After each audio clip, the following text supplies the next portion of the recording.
Hey, you have a chair? Yeah, he's been here for a while. Yeah, I'm just waiting on you guys. No. I've got my soup. It's okay now. We can play. Ah, the soup.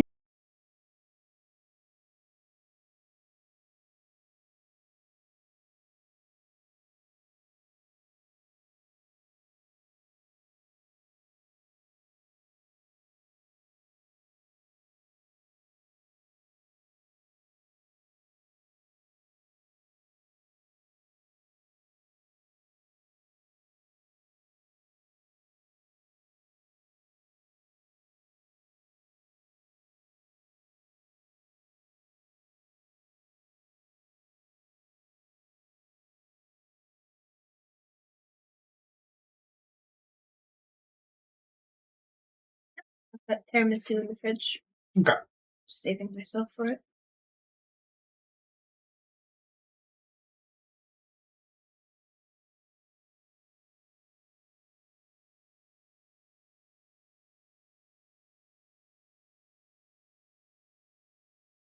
Are we ready? Yeah, Yeah. you guys are basically together once again. Fair. You guys fixed up the territory earlier. You got a whole bunch of cool stuff. Completed the missions. You guys are just waiting for a couple of the apostles to arrive. Yeah, the only ones you guys are missing. Um, Is the Wanderer. yeah, the Wanderer guy. You guys think we should have a conversation with the nearby Yeah, dungeons? WV. Yeah, you could. And see if they're willing to relocate? There's 4 major powers. Mhm. Yep. They each contain a quadrant, a grid, and basically the 4 corners around the capital.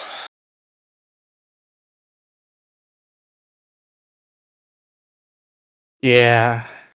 I think we should have a conversation with them. Because if anything, they're going to be the front line on the defense. Or if we're lucky enough, we can get them to move back and allow the humans to expand outwards. No. Well, how do you want to go about it? There's 4 groups. You don't really know anything about those groups. We don't. Oh no. Does Reka know it? Reka or any of the other apostles know anything about it? Especially the Apostle Apollo. I'm assuming they had to go out towards those dungeons at some point. Okay. So they only really know much about one group. They're called the Gatekeeper Dungeon. They're all about thresholds, doors, archways, gates. Their major thing is they are a bunch of lazy individuals. Except when it comes to making gates and or defensive structures. Their dungeon is actually just a big fortress of dizzying pathways of excellent construction. They're actually. Sorry. Is one of the groups the one that I got the lizard skin from? You mean the CMNet? Yeah. No, that's from the guy's cradle. Okay. Well out into the plains. Yeah. Gatekeeper dungeon. Basically, they have taken over the major routes in and out in their quadrant. But they kind of keep to themselves. You just have to pay a tariff to get through, and they don't care if humans or monsters go through the gates. You just have to have the money. They don't raise their rates. They don't lower their rates. It's the same. They want to sit there and collect their money. And they know they can abuse this because humans have to go out and then back in to get home. So, yeah. I see. So the fact that that dungeon hasn't been conquered either means it seems like the humans are more willing to deal with them at that point. Well, they can't. There's been endless raids, and even if you destroy the dungeon has a repair function. Mhm. And the individuals in there, once you've destroyed something and moved on, they repair it once you're out of range. So, and their constructs are very, very durable, and their whole home is a labyrinth. Most I of the time, see. they don't find anyone from the dungeon, and they just kind of wander around, and then they find themselves outside the labyrinth again. They're like, oh, fuck. We can't find anything of value or note. No one really gets hurt because they don't put traps in there that actually harm people. That they just confuse, misdirect, get you lost, and then you'll find yourself out and exit, and the gate slams shut behind you. And you're like, oh fuck. They're just annoying. They're dug in, they're well fortified, they're annoying. I see. Um, Interesting. And we don't know anything else about the other three. One is a merchant group. They are a free dungeon. So the main dungeon produces a very, very scary creature, but very, very rarely. It's kind of this wraith-like creature that can shapeshift and eats gold. Literally eats gold coins. Downside, the dungeon doesn't produce gold. It'll produce silver. It'll produce platinum coins, but it never produces gold. So it forces the individuals who are native to the dungeon out into the world. Mm. But the funny part is, the dungeon is a free dungeon. You can actually join the dungeon, uh, it, even if you were born elsewhere or created elsewhere. The only requirement is you have to be a merchant or some sort of uh, money-based job. They don't care what your class is, but as long as either the class or your job is to make money, you're in. If it's both, even better. And the amount of wealth you have determines how high you up in the dungeon. But they have a royalty system. If you're born of the dungeon, you are royalty in the hierarchy. And there's uh, factions, there's groups, there's competition. It's all done with money, though. Money and wealth, power and influence.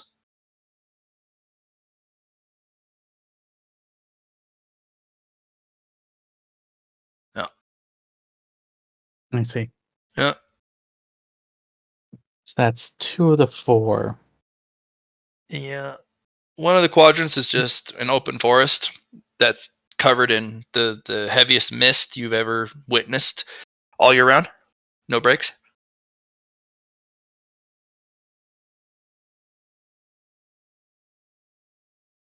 Okay. Mm-hmm. No one's And come what's out no one's that coming people out? know of. Yeah, if you go in, no one comes out. Interesting. No one comes. No monsters come out of that part of the forest. It's just sits there like a forest, but it's covered in fog, and people don't come out if they go in. Pretty simple. What's the last one like? Uh, last one is strange. There's a bunch of weird monsters there that Hmm? just like to mimic what humans do. They don't want to interact with humans. They like to observe them. So they have all of these like buildings and they like to play at human culture, and it just Have you tea think they're parties. have tea parties, but everything is always just monstray style, but they try and mimic humans. And so they have um, constructs built throughout human history of all the different styles and varieties. A lot of them go out to find other human groups and see what they do, and then bring that information back. Hmm. They keep several humans in a little zoo, and they're like, "Do the thing." No, he's not doing the thing. I'm sorry. He usually does the thing when he's prompted. Like, come on, human, do the. We'll come back later. I see.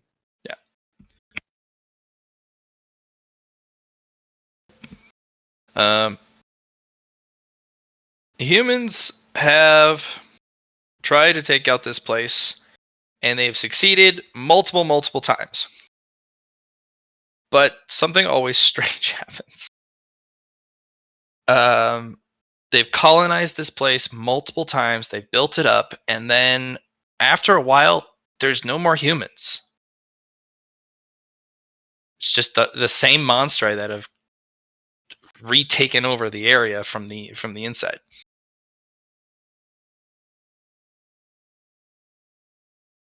Interesting. Yeah, you have 4 very weird, resilient, like dungeons that have surrounded the human territory, and they all are different and just crazy weird. And They would have to. yeah, they have to. Yeah. Yeah. All right. I have an idea then. Okay. So what we're gonna do is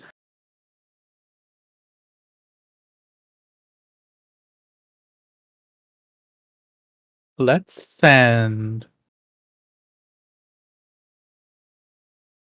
I'm gonna send each of them a message.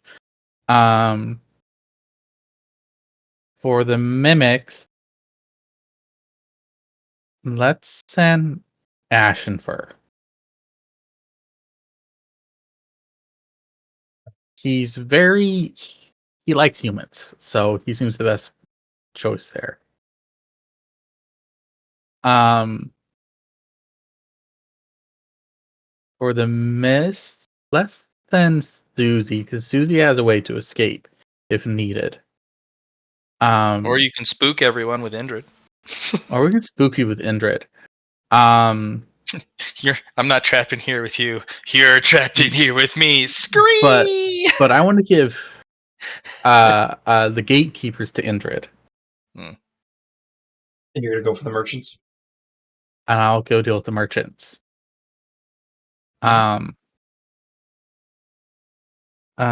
Each is gonna have letters written out for them, basically saying who he is, the name of their dungeon, and the lord of their dungeon, and that they have found information pertaining to threats to monstrous kind, and wish to hold a meeting with. It's going to list out the 4 dungeons or the 4 groups, and say you wish for a representative from each one. All right.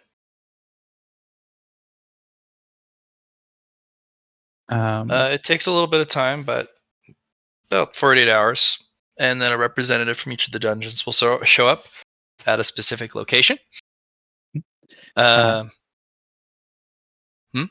say, as a note, for the merchant ones, I'm also going to be with that sending 100,000 gold, dungeon gold. Oh, look at you.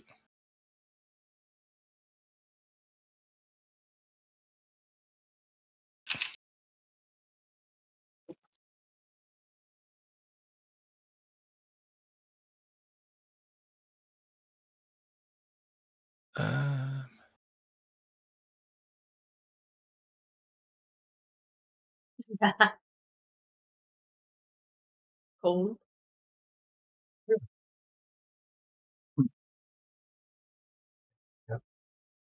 It's true. Looking character. Okay.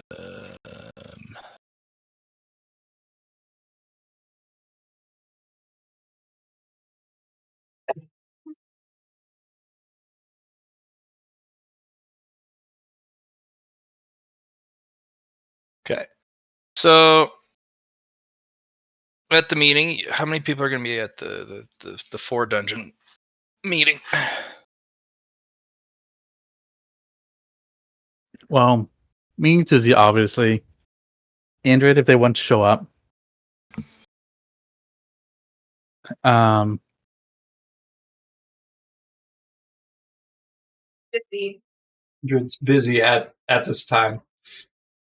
Be back soon.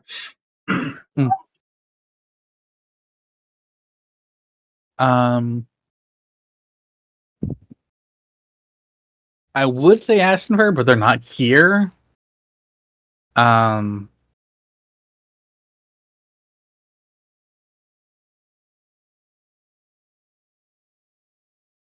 Maybe ask Vikra to show up as well.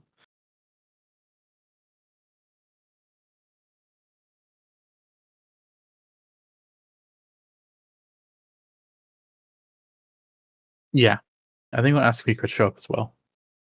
I'm gonna ask the apostles who they think should come with us to this meeting. That one's a tough one. Probably you're gonna need the follower of Lothlos once he's completed his apostleship. If he completes it by that time, because order and purpose, that's pretty good. You need to go because you're about fairness. Apostle for justice and truth. Probably Phil for Hearth from Nareem. Fair. And the rest aren't really necessary per se.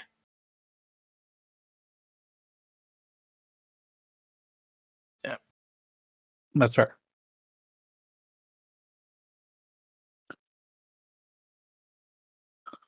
We will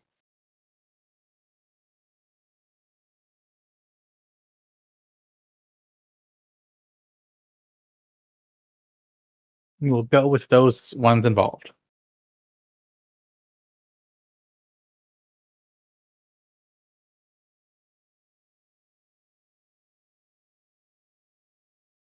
My mic was about to fall off. But yeah, okay, sounds good.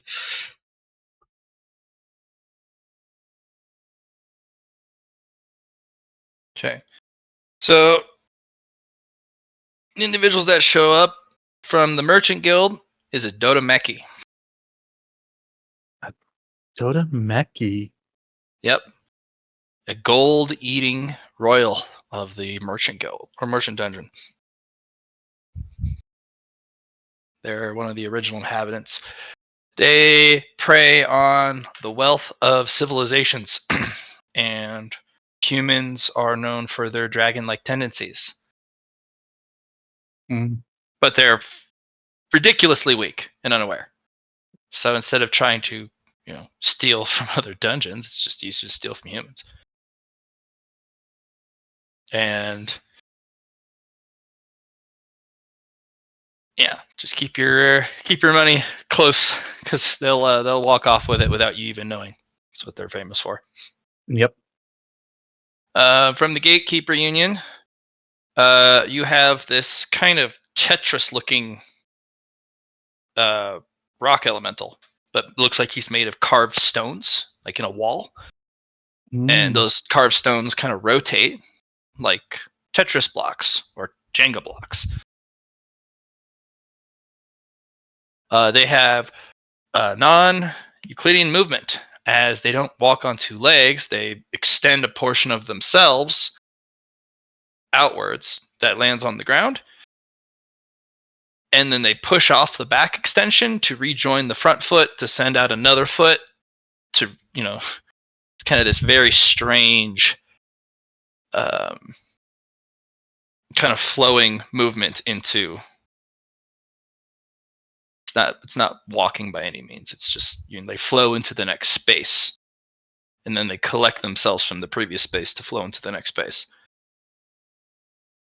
Okay. Yep. From the Misty Forest, you get a little sprite, little will o wisp, and from the mimic dungeon, the table itself is a mimic. It says hi to everyone. Oh, that makes sense. Yep. Hello. I was here first because I'm a table. I decided to be a human table. This is a meeting that humans use, right? This table, this style of circular table. Yes, seems to Did I use get it right? this. Yes. I worked. I practiced long and hard to get this right. I made sure I got all the details too. Yeah, because the meeting tables, to show how important it is. They use a fancier table. You see all the details. Very well done. Mm-hmm. I even brought refreshments. See, blah. And he spits out from the middle of the table, which is his mouth, a bunch of tea, alcohol, juice boxes. I don't know what you guys like, but I brought just about everything. How kind of you.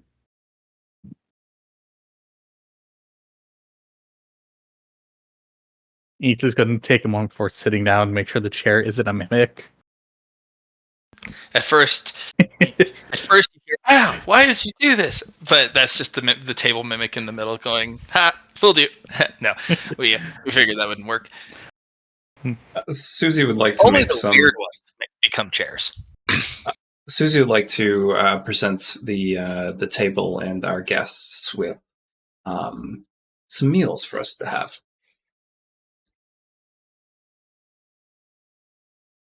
Nice. So Suzy will start cooking that up while I speak to Eztli and say, "Well, I'll let you start with the negotiations, and I'll butter them up with a good meal." All right.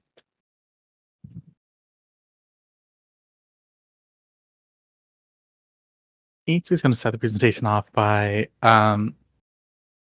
looking at them and goes, I am glad you have all heard our summons, and we wish to inform you of things going on within the human capital that is of concern. Wait, you know what's going on? Oh, I want to know. I want to know. Tell me what the humans are up to. Did they make something cool?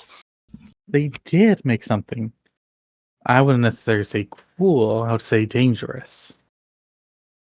Well, they've done this before, but it's always dangerous to themselves first before it becomes a danger to anyone else. It's kind of their thing. Yes. I'm sure you all are aware of how the restrictions on the humans are coming to an end.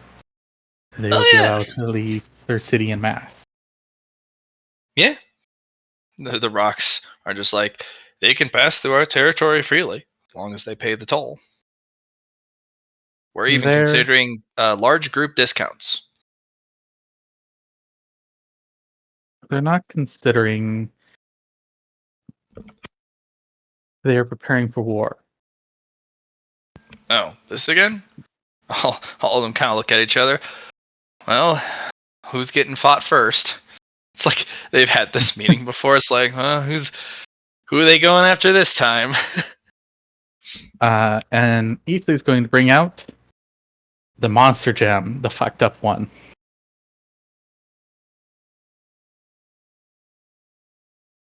Yeah, they're all like, oh, they made something bad again. It's like they're not even surprised. We really can't trust them with to their own well-being. It's just unbelievable. Yes. So, since their punishment has been coming to an end, they have decided to hunt and kill monsters and use our cores to power automatons. Automatons. Golems, if you will. Ah, a lot of people are like, oh yeah. And they're going to use that to fight us.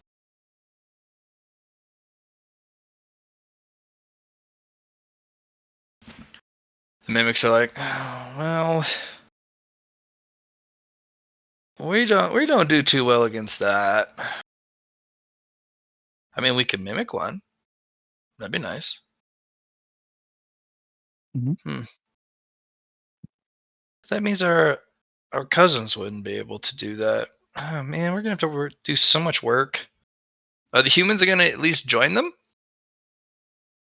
No. Is this gonna be the robo people? Hmm. The golem people? Oh. They have, and I want to kind of look at Ingrid, not Ingrid, Suzy here. What was her last count? Her last cat? Count. Count 4. I missed that. The automata. The automata. Oh. Like the total amount of automata? Yeah. Oh. I think it was.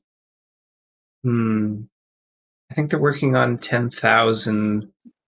But there's so many different kinds, though. Sure, they're creating variations of it. Of the ones that use these monster cores, there's small ones, but as they advance out, they will begin to create more.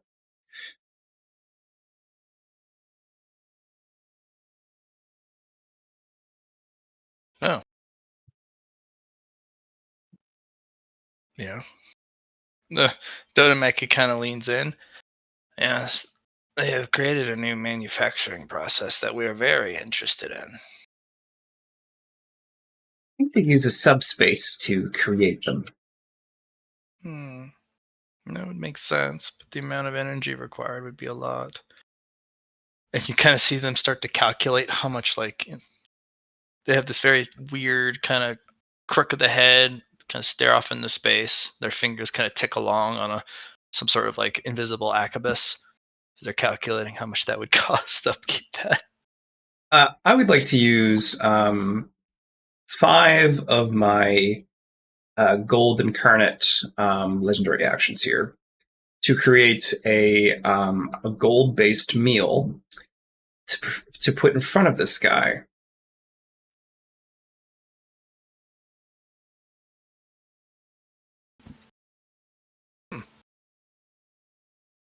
Cool. And I'm going to say, why don't you eat this and continue your calculations? They just take a hand out that's covered in tiny mouths, and they just kind of dip their whole hand all the way up to their elbow into the meal, and all the tiny mouths just eat up the gold. This is really good quality.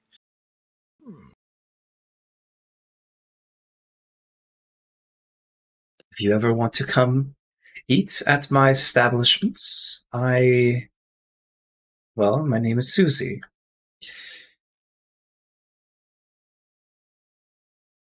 I can make more things like this. But you need to spend money. This one's on the house, though.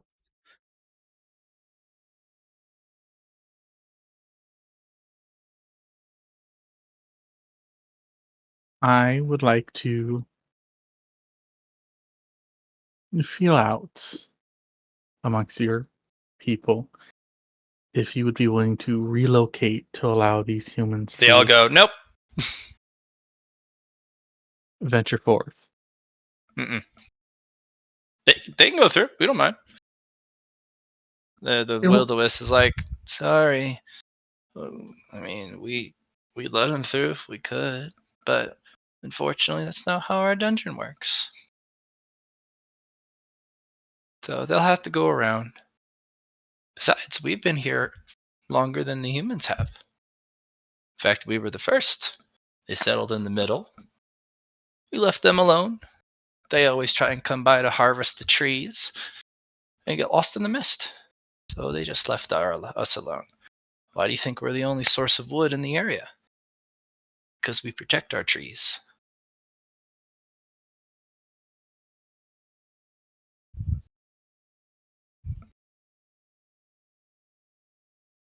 Usually looks amongst them. So Looks like so. You are all prepared for war then? They all kind of shrug. I mean, we've been doing this for a really long time. Like, this isn't our first war. It won't be our last war. The gatekeepers are, well, they're welcome to travel through, even their armies if they wish, as long as they pay for their army. Hmm. And if they want to attack, we close the gates and we hide in the fortress. It'd be too difficult to move the fortress. The fortress is our home, and we need it to live. I understand. Eztli, what about if we made an illusion type thing that kind of mirrored from our dungeons, so they could pass through a different way?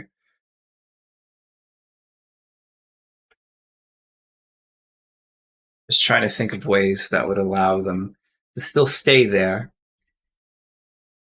but have the humans go the route that is open with least resistance. The mimics are like, well, they blow up our home every time. They can come through our area. Just know that if they try and settle in this area, it'll be the same as last time. Doesn't matter if they have metal men or not. I think the issue is that we need to realize is that they're going to cannibalize us more than they have been. As a catalyzer, I know how the humans do this. But this time it's going to be different. And this time they're going to, they're going to use these cores. And things are not going to be good. I have a bad feeling. Well, probably. I mean, we've been dealing with loss of, cores all the time. 2 of us can't move. We're not really killable because they never find our cores. They just destroy our homes and our. We put a lot of effort into those, by the way. We make them with real materials. Those homes. But I mean, if they want to come through, they can. They're not going to find our cores because we're built a little differently than the other monstri. We're actually more worried about our cousins. Your cousins? They're changelings. They take over humans. They're the easiest to do. Humans have a very short history, short memory, so it's easier to remember everything. Trying to take over an older monstre is very difficult because they have a long memory and it's hard to keep all the information together.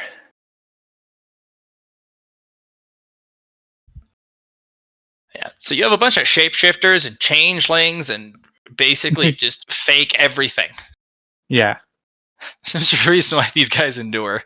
I wanna look at them all and be like, you guys all seem very resilient for Monstray. The humans have beaten back just about every other group that don't have, the ability to resist, overcome. Also lets out their frustration. Yeah.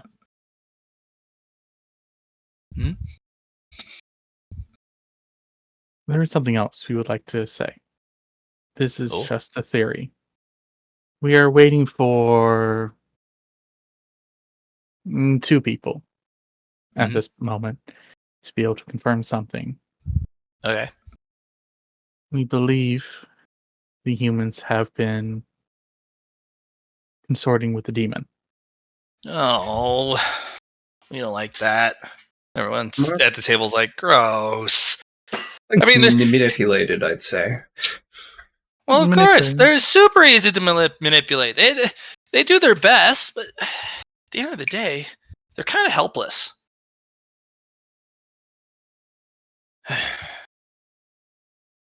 Strong ones are unreasonable and arrogant and mean. Everyone's like, yep, they're mean. And the weak ones are greedy, fearful, and easily controlled. Everyone's like, yeah, don't we know it?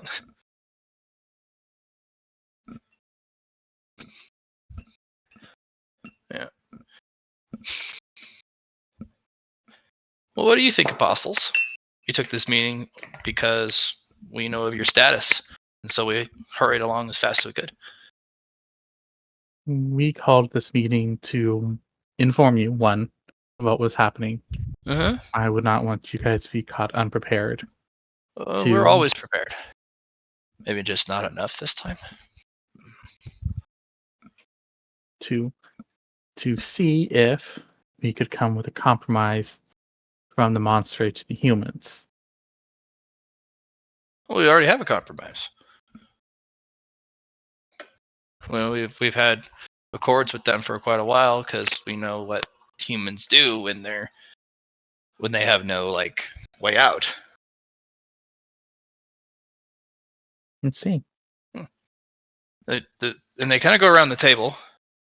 The construct golems, basically the living fortress species, where we basically represent for humans order, progress, civilization, and kind of a balance, a neutrality. They like that. We never raise our prices. We never change. We're eternal. And they don't have much to fear from us. They can come and go as they please, and the prices are very affordable. We don't charge gold even. We charge copper and maybe some silver. They're free to come and go. And if they pay the gate, we enforce safety and neutrality if they make it through our gates. We are also a bastion of protection so that other larger and more vicious monstri who want to come down the main avenue towards the humans, we block them. We are their rampart, their protectors. And we ask for nothing in return other than allowing us to exist. And they do.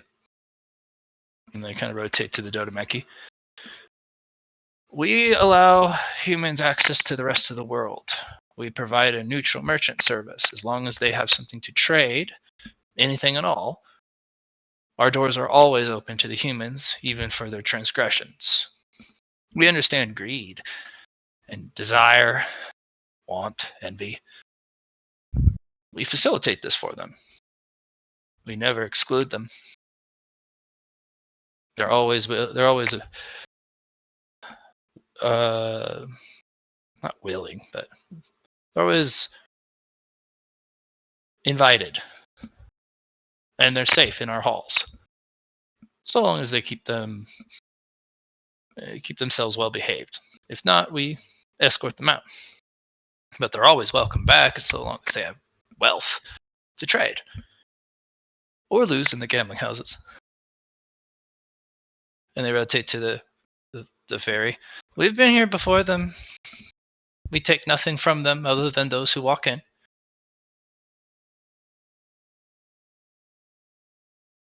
We also provide a protective curtain. We are the same. Anything and everyone who walks in does not come out. And that means also from the other side of the forest too, where we protect them from the bugs. Large carnivorous colonies of insects live on the other side of this forest. Humans would have been wiped out centuries ago if it weren't for us. We provide them protection and lumber if they ever so need it and are desperate for it, and give us the proper offerings.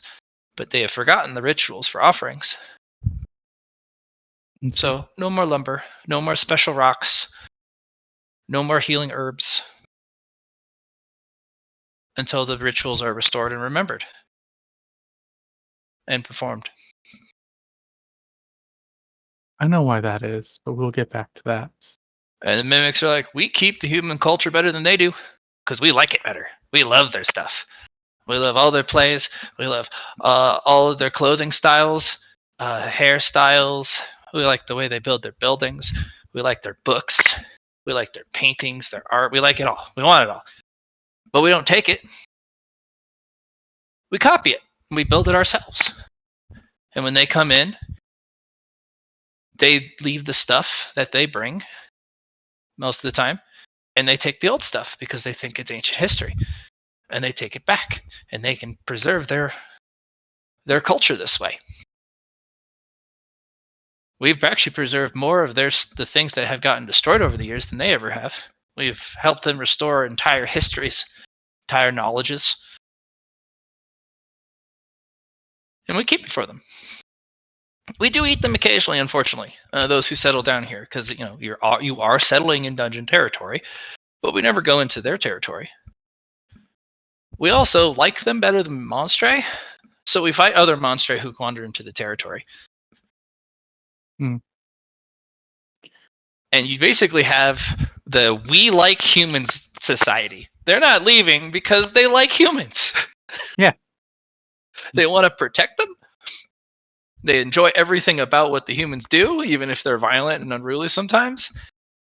And they've learned to endure against, their behaviors.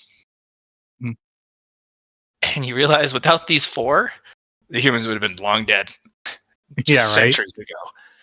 And they're like, no, we like our humans. We want to keep them, and we want to make sure they're happy.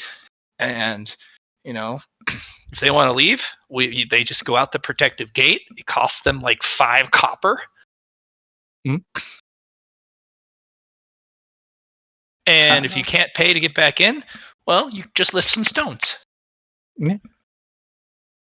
I'm going to look at them all. I'm like, I understand now. Things become far clearer for me. Yeah, we like our humans. We I don't wish want them him- to go away. We fought tooth and nail to make sure they're safe. I'm going to look at them. I wish to inform you of something else. Something our dear Sprite brought up. Rites and rituals. Mm-hmm. They've forgotten them, didn't they? No. They're being Oh. suppressed. Oh, they're doing it again. All of them are like, oh, not this again. Gosh dang it. Someone also told them how to reject their gods. They're like, oh, it's a code 4. Crap. All right. Well, thank you for letting us know, Apostles. We now know what we have to do. It's code 4. We'll have to enact countermeasures. I'm gonna look. I'm like, what's the code for? It's the mimic's like, oh, it's the godlessness protocol. We're gonna put faith back into them because it makes the best culture. And then the sprite goes, and then they respect and remember the rituals. And the Dodemeki goes, then they have appreciation, restraint, and more, and they're able to maintain their wealth longer. And the stone people are like, and they are stable and become a stable and faithful society that work together like bricks in a wall. I'm gonna raise. Easy's gonna raise a hand here. I'm like, how many times has this happened? Code 4? Twice so far. What was the first time? Well, they all united under Apollo, all in one swoop. Then they kind of lost sight of what was Apollo, and they started just worshiping the sun. Mhm. And they kind of forgot Apollo is the sun, but they didn't offer worship to Apollo, but to the burning orb in the sky. And they would try and chase away all the shadows and darkness at night. It was like basically the night was bad, and they fought it with light. And they, oh my gosh, they just went full crazy. So we all concocted a plan for them to find the ancient rites that we made up about the Apollo, who fights the darkness. And then we reintroduced the gods one at a time over the course of 2 decades. I see. Yep. Second time, well, somebody blew up the House of Rites rituals and hymns, just full blew up, everything burned. And they unfortunately somehow and for some reason put all their eggs in one basket, like all of the texts and all of the priests in the same building. So yeah, it was a complete we had to work really hard to restore all of their books. We basically rebuilt it for them. And we had them find a repository of all the lost stuff, and they're like, "Oh, praise our forefathers for creating secondary copies of all of our rituals, hymns, and rites." And we're like, "No, we wrote them for you." I see. Yeah. So the at least it's not a code 2. And everyone's like, yeah, at least it's not a code 2. What's a code 2? Humans full broke, no money. Oh, fair. You know how hard it is to inject them with enough supplies and funds to help them actually stabilize their economy? We actually had to ask the dragons for help. And they all shiver like, fuck, no, not that again. I'm going to look them and go, I understand now. The final thing to note is, okay, what was I? They are developing mechs, stand out and start conquering dungeons. Okay. They have a demon within earshot of the king. Mhm. They're trying Not to the destroy first time. They're trying to destroy their religion again. Uh-huh. If you kill one, they will reject Ziki. So, therefore, when they die, their soul goes to the demon realms. Oh. They're all like, well, we'll have to get that out again.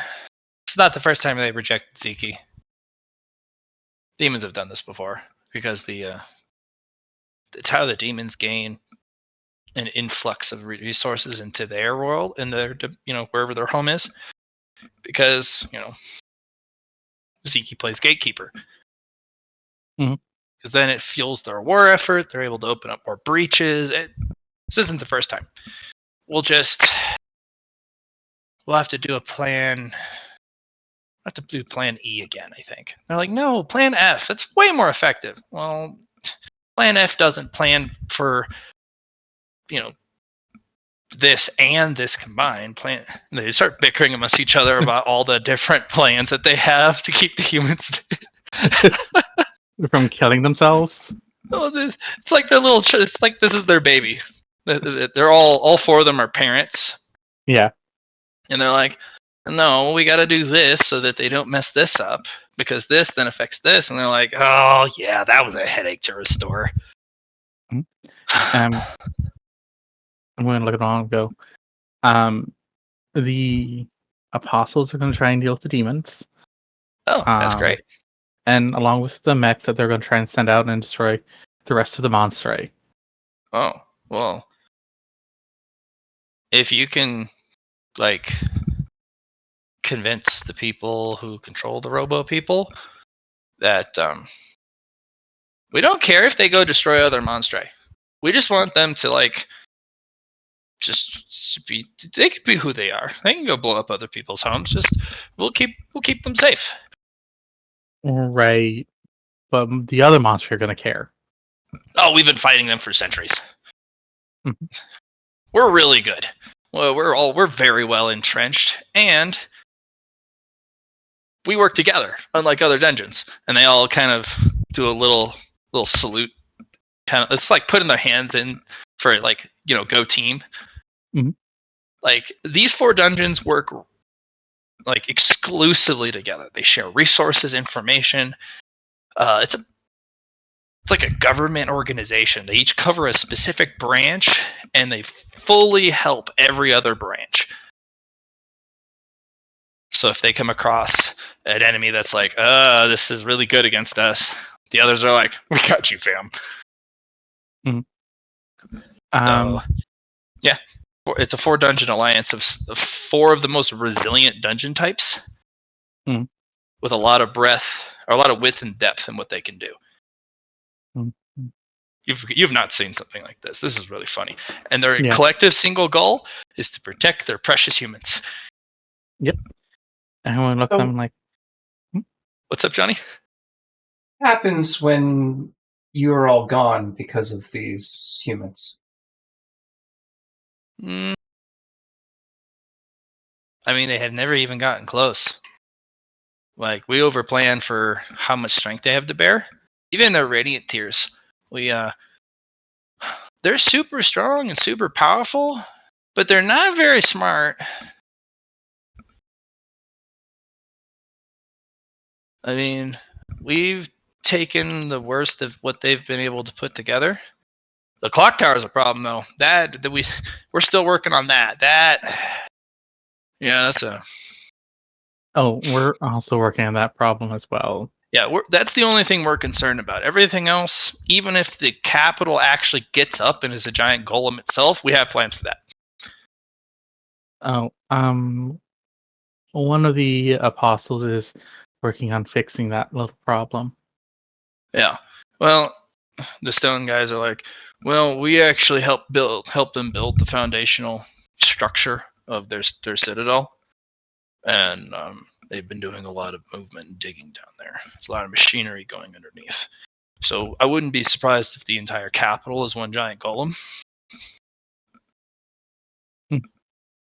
that gets up. Unfortunately, they're not able to do so just yet because of the counterweight stones.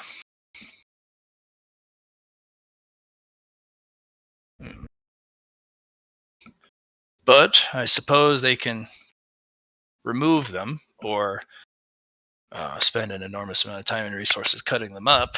But even then, it would be foolish to do so. Those are not easily replaced.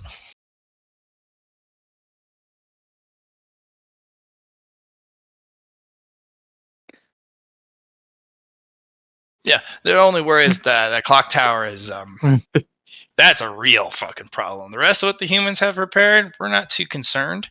The mimics are like, yeah, we'd be the weakest link against the robo people.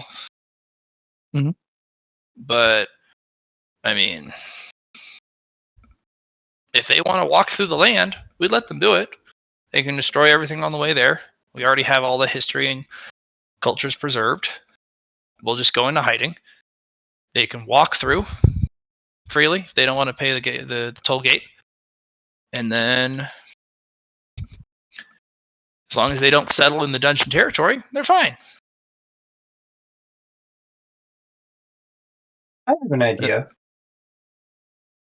When you mimic something, you understand what you're mimicking, right? It takes a while. It's not instantaneous. Yeah, that's what I figured. Yeah, we go out of our way to understand not just how something was made, but we're also able to, some of the more powerful of us have they can understand the memory of what the object went through. I think it's like psychometry.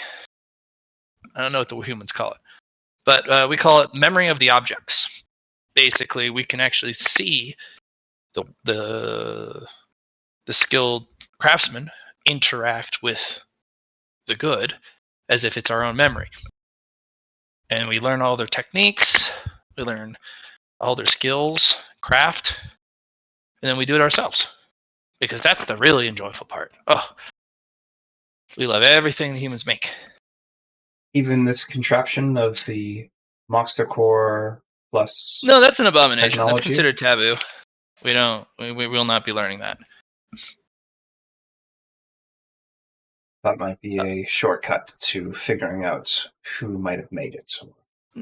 Well, here's the thing. We eat other monsters as well. And if we learn everything about that has a corruptive, like, evil in it. And that could corrupt the individual who absorbs the memories, because it's not just I have learned it. It is I now know it. it's really hard to separate. And we all, as Monstre, have a collective agreement that it's not good etiquette to destroy other Monstre cores. It's even... I mean, it does happen, but it's poor etiquette. Experimenting with other Monstre cores,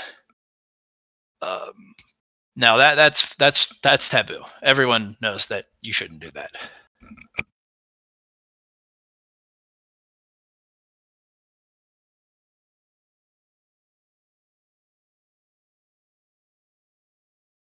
Yeah, we absorb the knowledge in its entirety. We don't want that in our people. We don't want that part of our dungeon.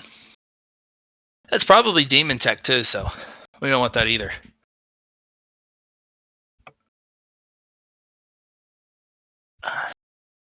You know? Yeah. So, I mean, if they want to come and fight, sure. We're ready. I mean, we try not to kill them all, but we try and do as little harm as possible. The robots will probably just actually put in real effort to destroy them. Then we'll limit the amount of materials that they can receive to make more.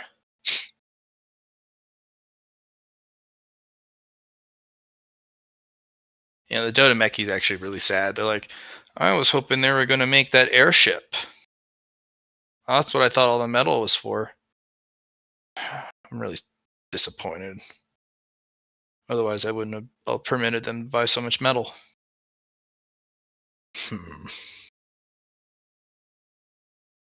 Yeah, everyone at the table is like their dream has been crushed. They all wanted the humans to make the airship.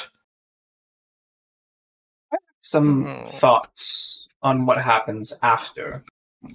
Maybe you can bring this up with your representatives. What happens after?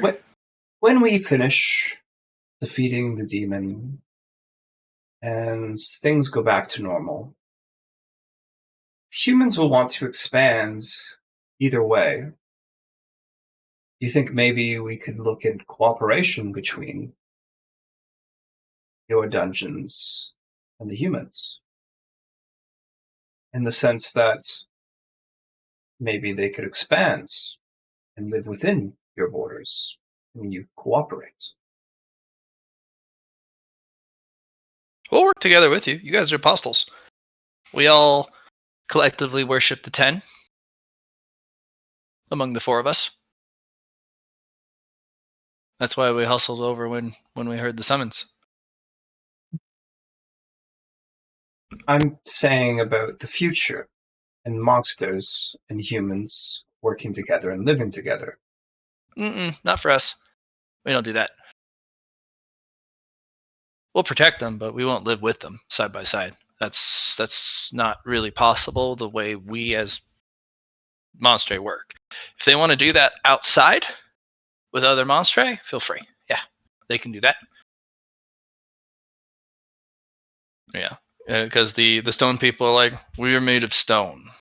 We do not coexist with that of the flesh. We do not understand their needs. We do not need what they have.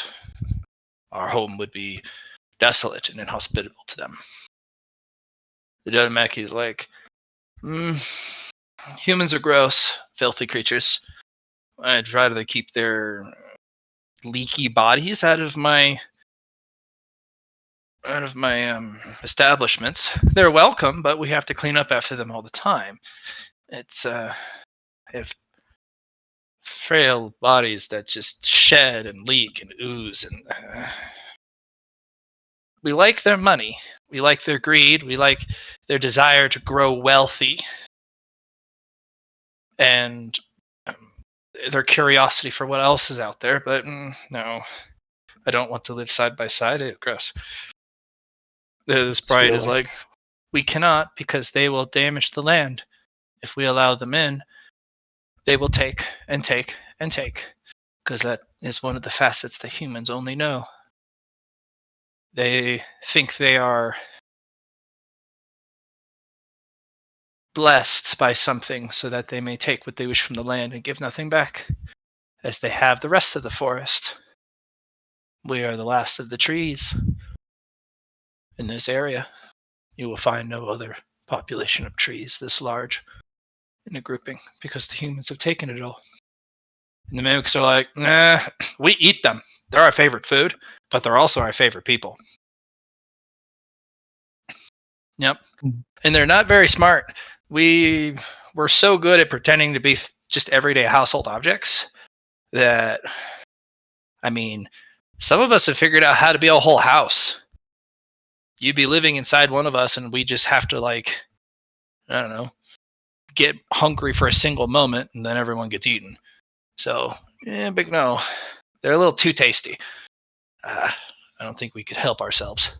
In fact, I know we can't help ourselves. Every time they settle in the area, in all of our coexistent projects that we've tried, no, we ended up just eating them or replacing them. Yeah, no, we're not really good for humans. Not in the commingling, coexisting type of way, but they can stay there. We like them. Mm-hmm. But if they want to go coexist elsewhere, awesome. That'll be fun to watch. Maybe they'll make new cool stuff. And we can record their histories. What happens to your purpose when the humans aren't there anymore? They all kind of look at each other. And they look back at you. Never going to happen. Hmm. If they're not there anymore, we'll find more humans and put them there. There's plenty of other groups out there that are looking for a safe place. Yeah, the Totemeki's like, we'll go capture an entire human village and bring them here. Everyone's nodding like, yep, this is a good plan. Relocate an entire group and put them in the place. I'm just gonna look at them and like, all right. You have the biggest weirdos in the block. Right.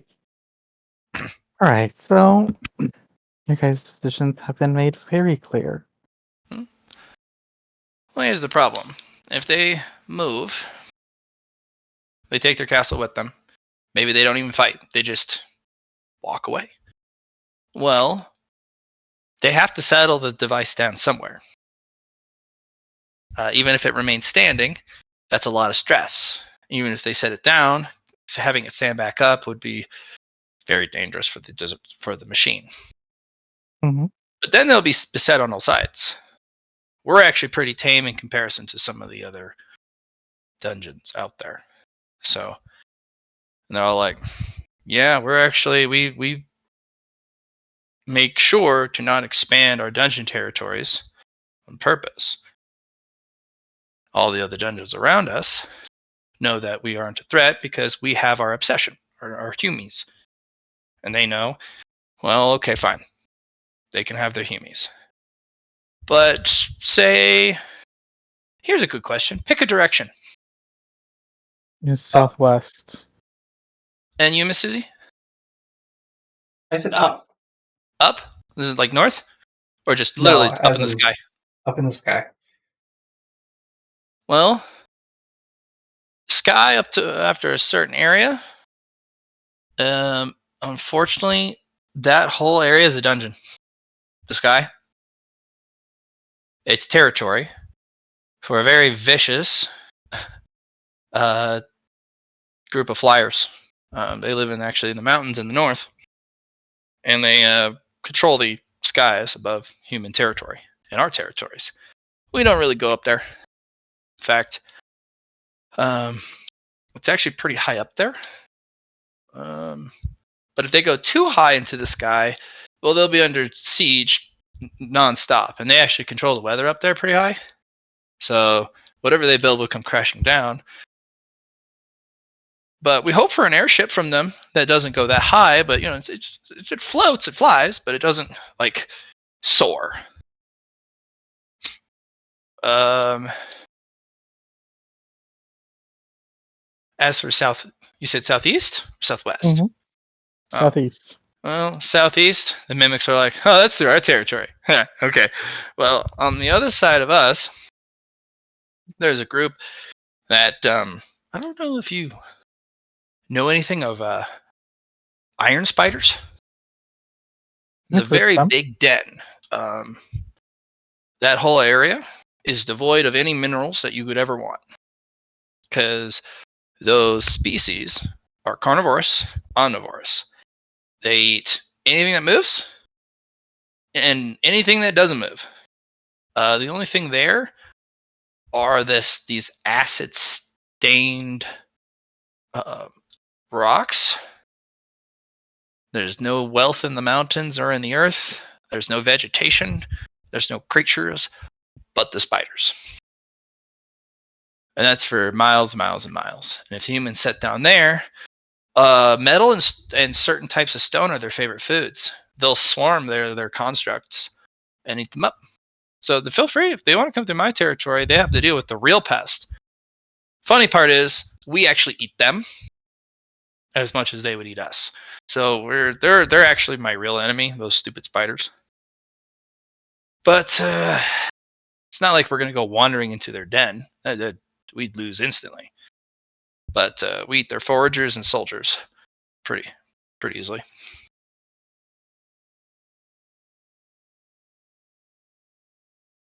They're free to leave. Just walk on through. Take the whole civilization with you. You won't see it again.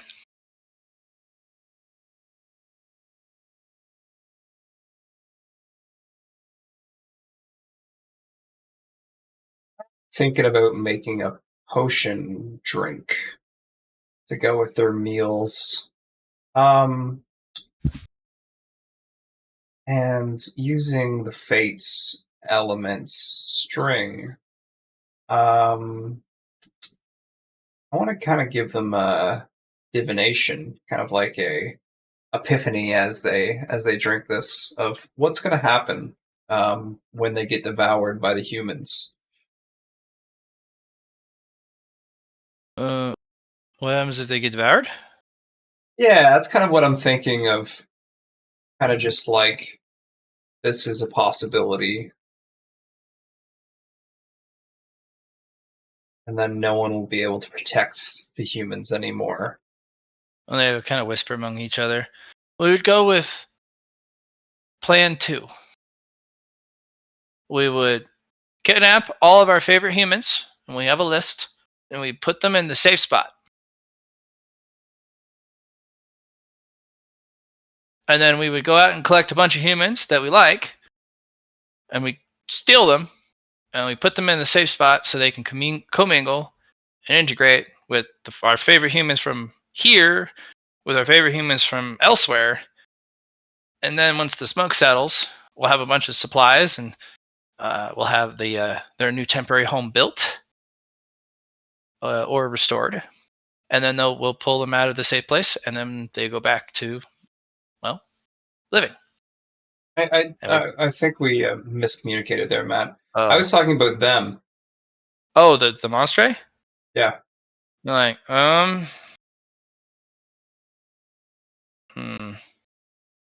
Well, we'd all go down swinging. That's what we'd do.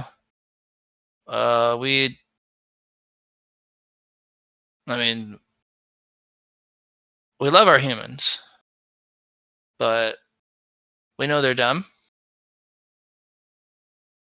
So we'd probably beat them up. We'd work together, as we always did. We'd beat them up, and then we'd save the humans we like, get rid of the humans we don't like, and have them start over.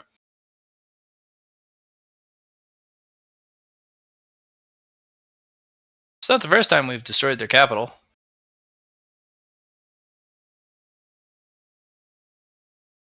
And then they build it back up.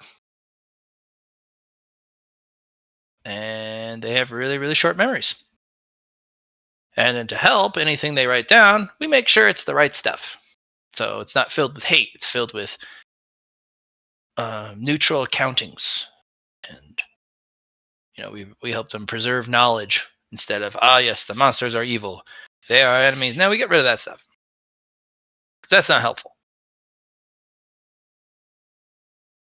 But if they do win, well, I mean, we'll be dead. Yeah, everyone kind of like, yeah, well, we'll be dead. Suzy doesn't have anything more to say.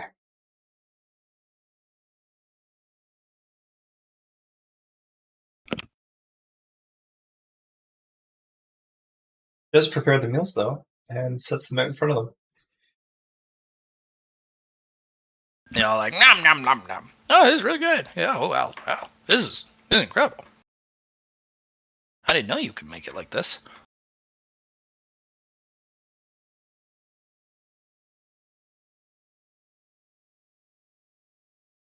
The So- secret is alchemy. Secret is human sacrifices. Oh, yeah. Oh yeah.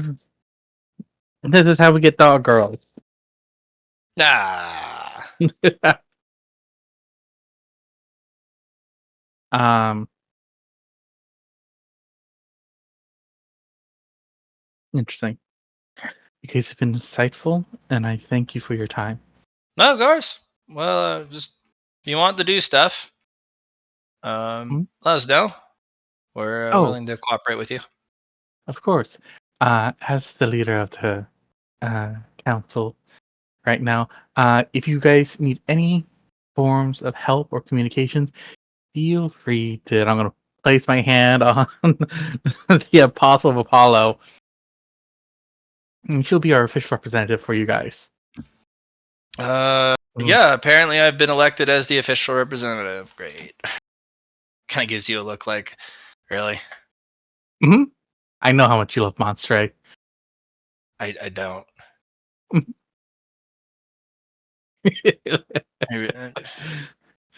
I look at her like, yeah, this is what happened. I really don't like them. Mm-hmm. But they've been looking out for your species forever. Doesn't mean I have to like them.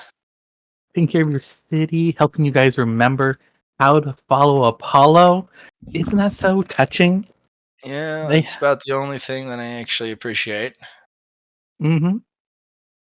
Everything else, we feel like we're in a zoo. All the other monsters are like, yep. Mm-hmm. You're our favorites. Look at them like, yeah. They put you in a zoo. Everyone does the stone people are like, we help you know how to build things again. Because when you make things, you make them badly. And the Dodemeki is like, you guys don't know how to make a stable economy. You guys would destroy yourselves very quickly without our help. The sprites are like, you'd remove all available resources from the land without our help. You don't know how to repair what you destroy. You don't know how to grow what you take. And the mimics are like, and you guys can't be trusted to take care of yourselves, so we do it for you. They all nod like, yes. Mm-hmm. I'm gonna lean in to Paladin Apollo right now. I'm gonna whisper, I'm like, are any of them lying right now? Or is it all the truth? No, I hate it.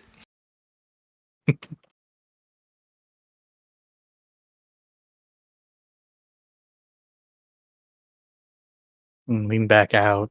Then Eztli could smile. Skeletor smile.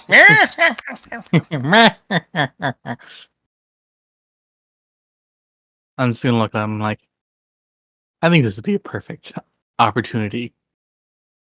Maybe you and the church can get to know them better. Nope. The church can. Me, I'm good.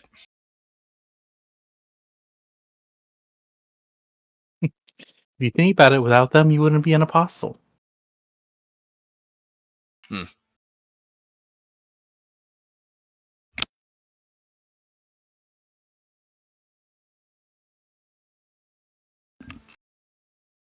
Nope, I'm good.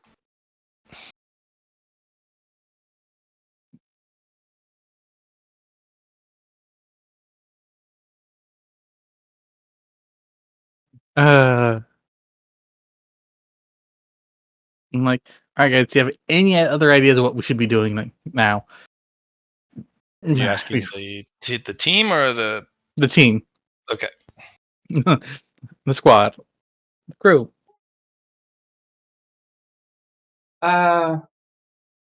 Susie's a little more self-focused right now.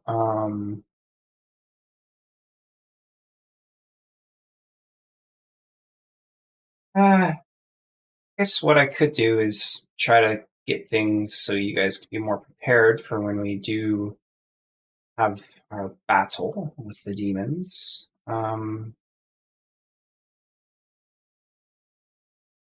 We've already taken care of future possibilities, but we're not dealing with things as we speak, as we're still waiting for the Wanderer and the Apostle. Why don't you... can you help with the Order Apostle so they can get their thing done? Nope.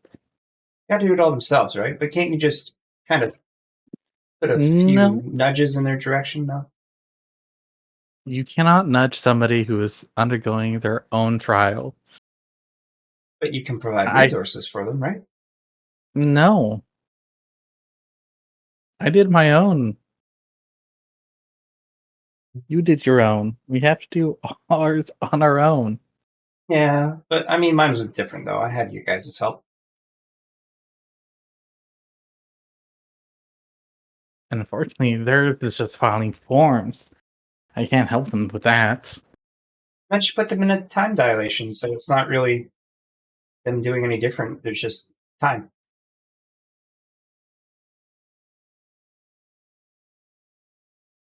We can't help them. I think. Let me think here. See some Would it loophole. be fair to help them?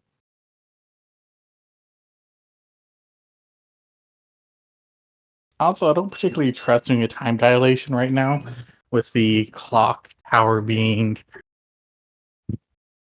make a vague gesture in that direction.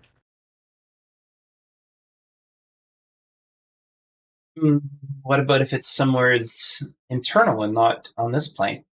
Somewhere's different. Maybe. Oh, well, technically they are in a different dimension right now because we're hiding them from the Inquisition. Right. So would that time thing still affect them then? I don't know. Okay. That's just Time in the one. Limited moves differently. Yeah. Have you checked on them recently? No, but my assistants are there, so if he needs anything, they will inform me. Do they like pop their heads out? How do they communicate? Oh, it's really simple actually. Oh, okay. It's a massive system of tubes and pressurized air.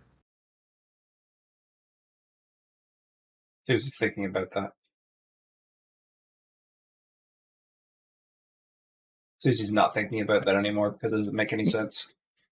But I mean, I Yeah. guess I Those monsters deal don't make with. sense. I make stuff like strings that are attached to us all, but that's cool too. Okay.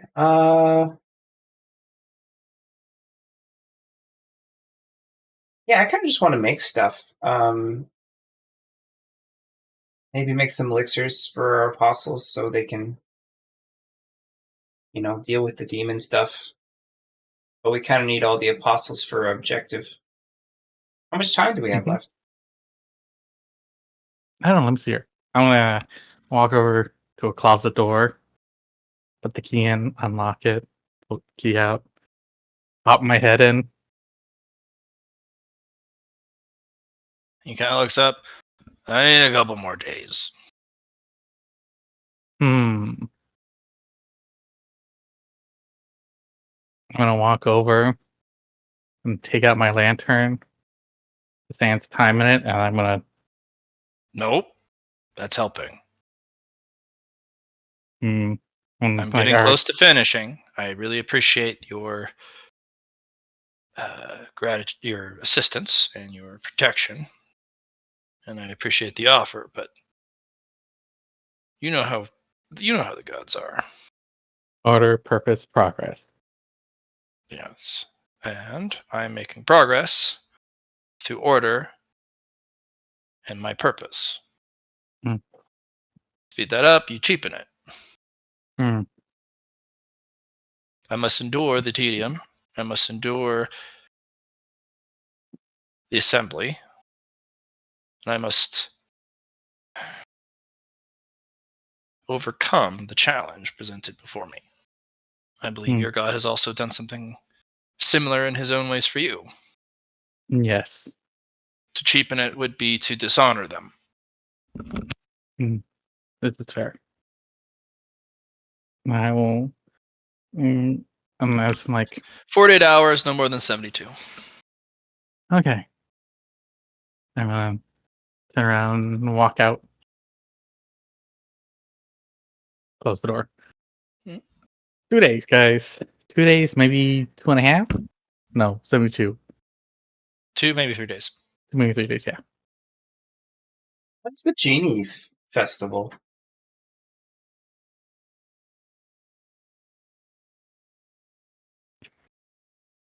I don't know. Probably a festival where the gin are at. Maybe we can go see Mom. Yeah. I want to make a lot of money so we can buy more things. Pollution material. Maybe I should just go to the merchant dungeon that's like, next door. Mhm.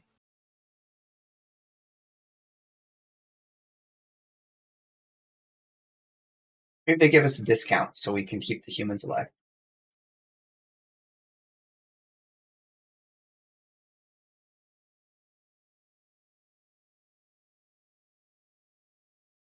But yeah. I just remember that was a thing, and we were going to make lots of money, and there was an auction going on, so I just didn't know when it was. Suzy's going to divine when the Genie Festival is.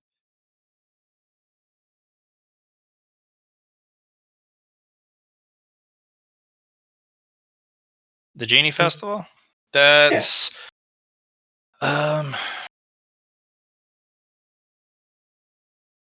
couple weeks, probably 2 weeks.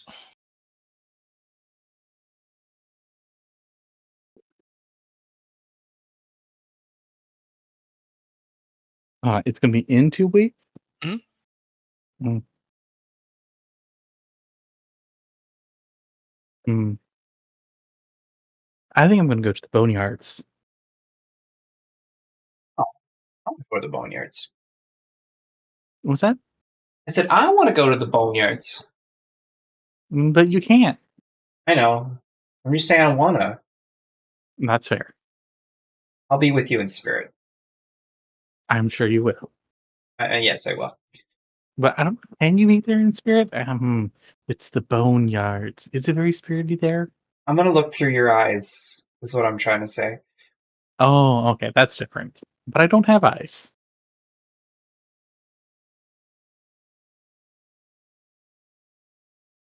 I have eye sockets. I'm going to look through your senses. You have senses still, even if you don't have eyes. This is true.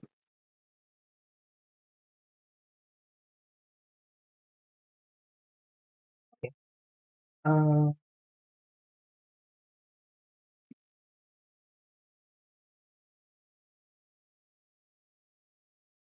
uh, 3 days, eh?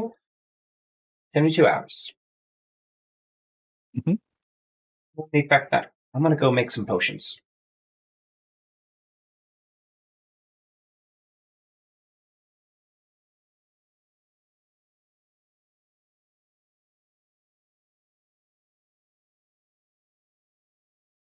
potion.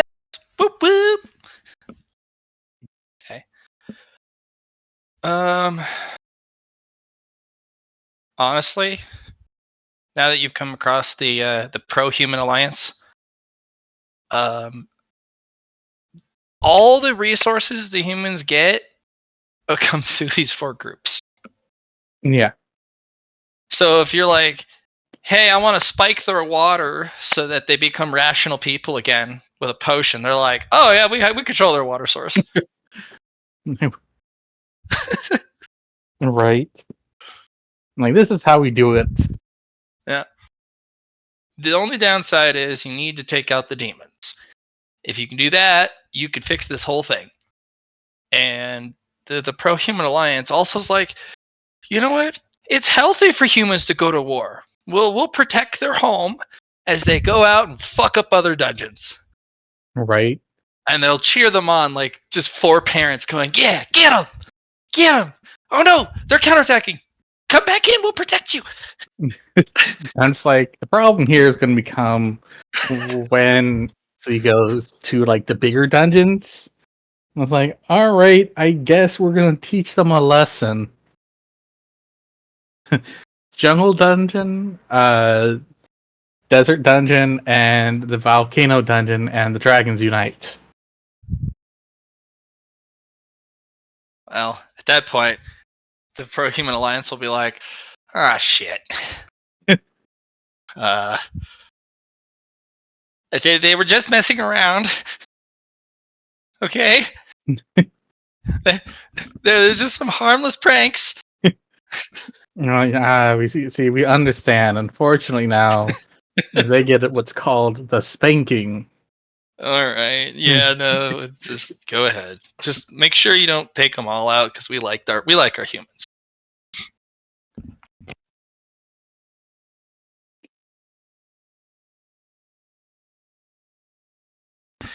Because due to the lack of space and their just collective unhealthy obsession with their human little zoo, they're only upper rank middle dungeons. They're super strong, but they're really mid tier. They're not high tier dungeons and they're not super tier dungeons. But 4 of them working in perfect tandem, that makes them a problem. Mm-hmm. And they're really good at what they do. And they are positioned very far away from all the super dungeons. And they usually don't really let the humans go fuck with the super dungeons because that's like, come on, man. Have some more awareness and self-preservation. Go poke something else, anything else. But usually the super dungeons exist in the like some of the most inhospitable and extreme climates. So it's kind of hard to get there. Let alone piss them off for them to be like, nope, we're marching. Like, oh fuck. Most of the time they do what wolf packs do. Yeah. They'll send their outcasts to go teach the humans a lesson if they poke the dungeons hard enough. Like if Radiant Tears go, yeah, we fucked up the outer tier of that dungeon and we took their stuff, and they're like, dude, I just got that paid off. Fuck. Was it insured? It wasn't? Ah. All right. Where are our troublemakers? Go fuck up the humans. And if you do it well enough, I suppose you're all no longer in timeout. And they're like, okay. Yeah. They also then get to test the strength of the human civilization, but, you know.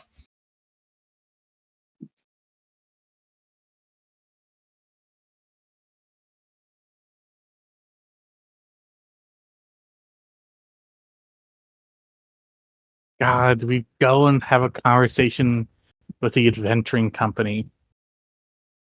If you want to. You can also just get all the information you want from the Dodomeki dungeon. Oh, yeah. Well, no, see. What we're doing is we're wanting to hire the adventurers. Because most of the adventurers, we're wanting to hire not the Radiant tier adventurers. No. That's bad. We want to hire the like bronze and silver tier adventurers. Char, do you remember when we talked about it a long time ago, but it was about the adventuring guild and how they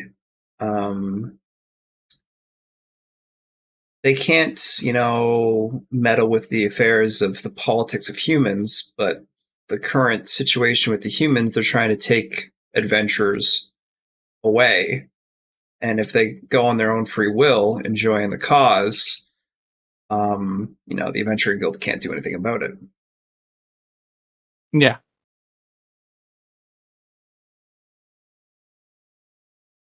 So yeah, I think that's a good idea, Char. Go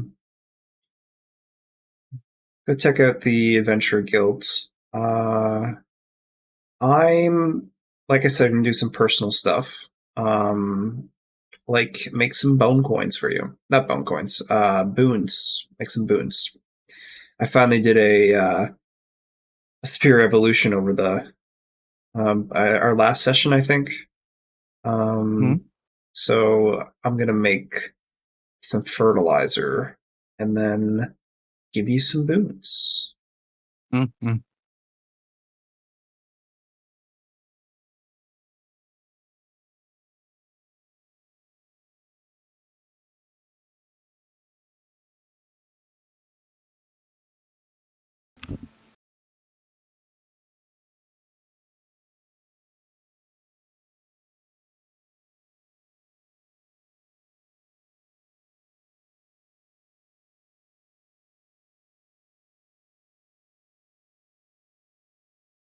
What's the immediate plan?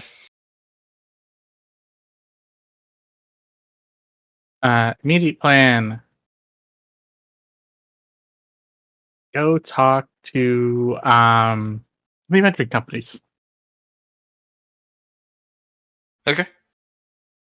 Immediate plan for me, I'm going to make fertilizer.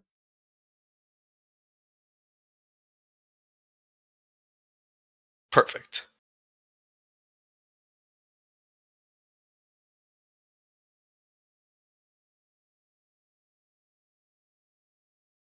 Do you have a specific grade you're aiming for the fertilizer? Yes, I'm using a superior evolution. I am using a sympathetic thread intertwined with fungi thread with refined Ethereum to make a really nice plant food for this seed, this boon seed I'm about to do. So it's probably treasure plus. That's a hefty order. Yeah, it's pseudo grade. Mm-hmm. The superior evolution is a ×3 modifier, so it's pretty nice for fertilizer. Mm-hmm. And it's plant food, so I'm using alchemy and cooking together. Because of course.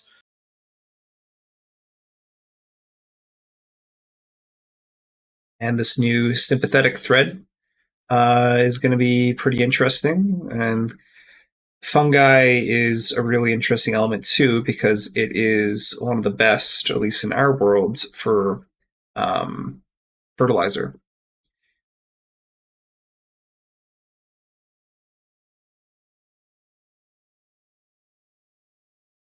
And also helps interact with the world tree. Oh yeah. Okay.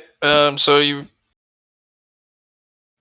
What is the dirt you want to use? Because it sounds like you've got a lot of nutrients to infuse it, but what type of soil for fertilizer? I mean, the soil is the same Okay. place as we've been putting it into the world tree soil around there. Oh. So Okay. I just needed an answer of which one you wanted to use. That's all. All right. least that's my plan.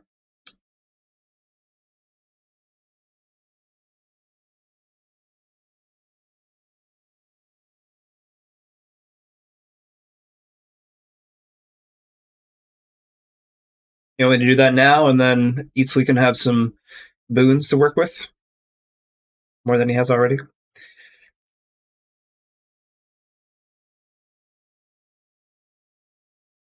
You're gonna abuse the boon. Can't believe you're doing this, Johnny. Well, I got boons for the party, and I told them that I'd if it was an investment, and now it's time to plant the crops and get a good harvest. All right. Let's see. Probably gonna need a roll to make sure you get everything in order. I'm thinking. Yeah, let's do some herbalist to get those boon. To get what, sorry? You said you're growing boon plants? Yep, I have 10 boons, which is going to make a boon plant. Yeah. So you wanted to plant it and then super grow it? Yeah, I might as well make the fertilizer first and then grow the seed, I suppose. Yeah, I was just gonna have you just do an herbalist to prepare the plot and then plant it. Sure. You know, all that stuff. Here's a herbalist roll. Nice. Good start. Doesn't have to be great. It's in your own garden. And let me do the alchemy. You don't need any weaving, do you? Nah. Okay. You know how to make it. It just takes you time in the lab. Yeah. All right, let's do the... So that's 20.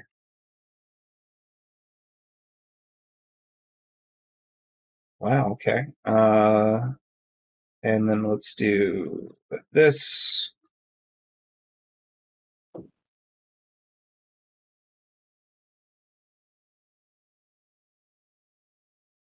don't think I had that yet. Okay. 40. So that's 21 degrees of success. And then we're going to add on our cooking.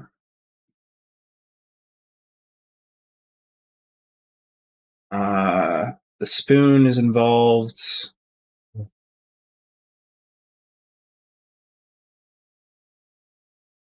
Wow, high rolls. And then culinary.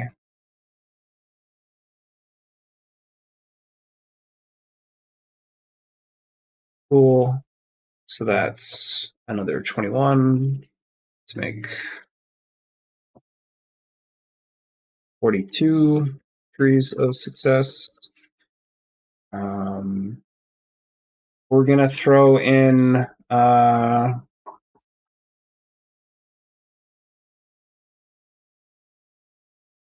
where's this at?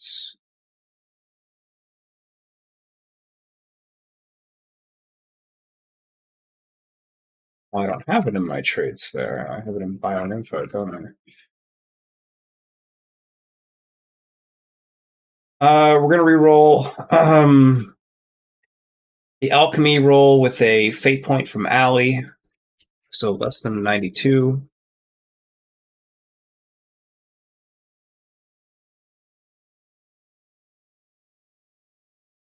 $45, and then we're going to use Driven on Alchemist. On the 44.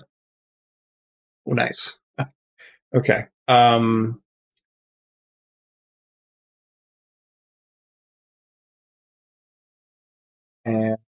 that doesn't count as 100. Then we're going to do the same thing for Cook. Fate point from Allie.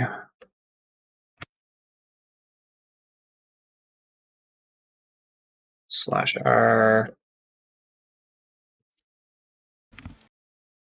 Okay, 33. And then the fate points.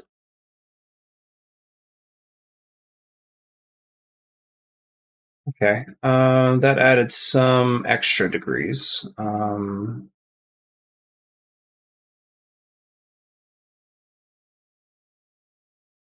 The first one was a 44. That's 19 now. Plus 23. That gives an extra 7, which is going to be 22. Plus 6. Plus 7.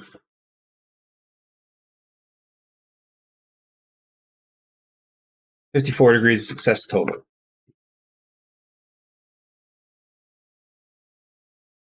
A lot of degrees there. Oh, it's less than some people can do. And then I'm going to throw a Destiny Fragment in at the end. Oh.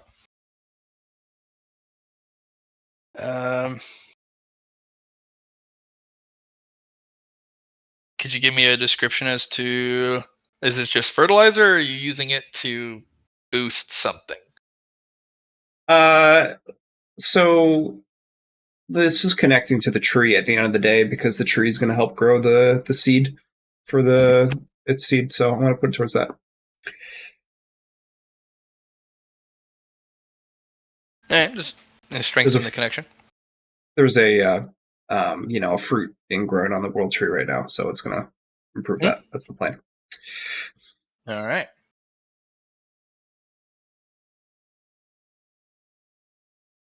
All right. The fertilizer is really good. So what we're going to do is we're going to do this. You'll get 4 boons back because your setup was powerful enough that it only used 6 boons instead of 10. Okay. Grow the seed. Cool. There you go. It'll take a little bit for that to grow from a seed to a full plant and start germinating. But okay. I'll send those 4 over to Eztli then.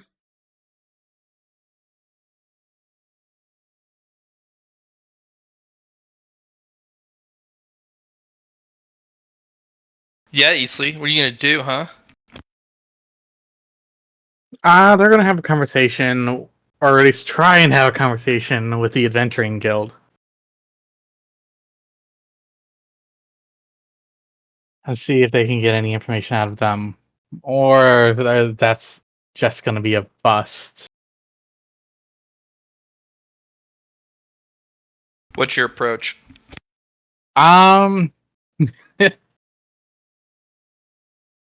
We'll bring the Paladin of Apollo. Because unfortunately they're gonna be the easiest way of getting in and not getting murdered like relentlessly. We don't have Tel Preview here. I don't want to bring Vikra.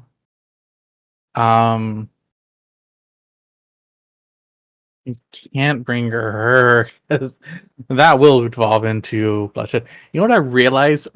There is more Monstre apostles than human apostles.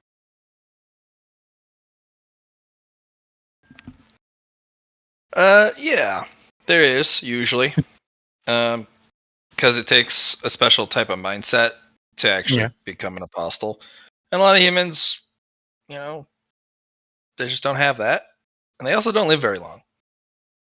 Fair. So usually the Monstre based disciples or apostles, well, they're in office for a long time. Yeah. Even if there are occasionally more human apostles than Monstre, they usually die within 100 years. So Yeah. So we'll bring the top and bottom of the Pantheon, or first, or 0 and first.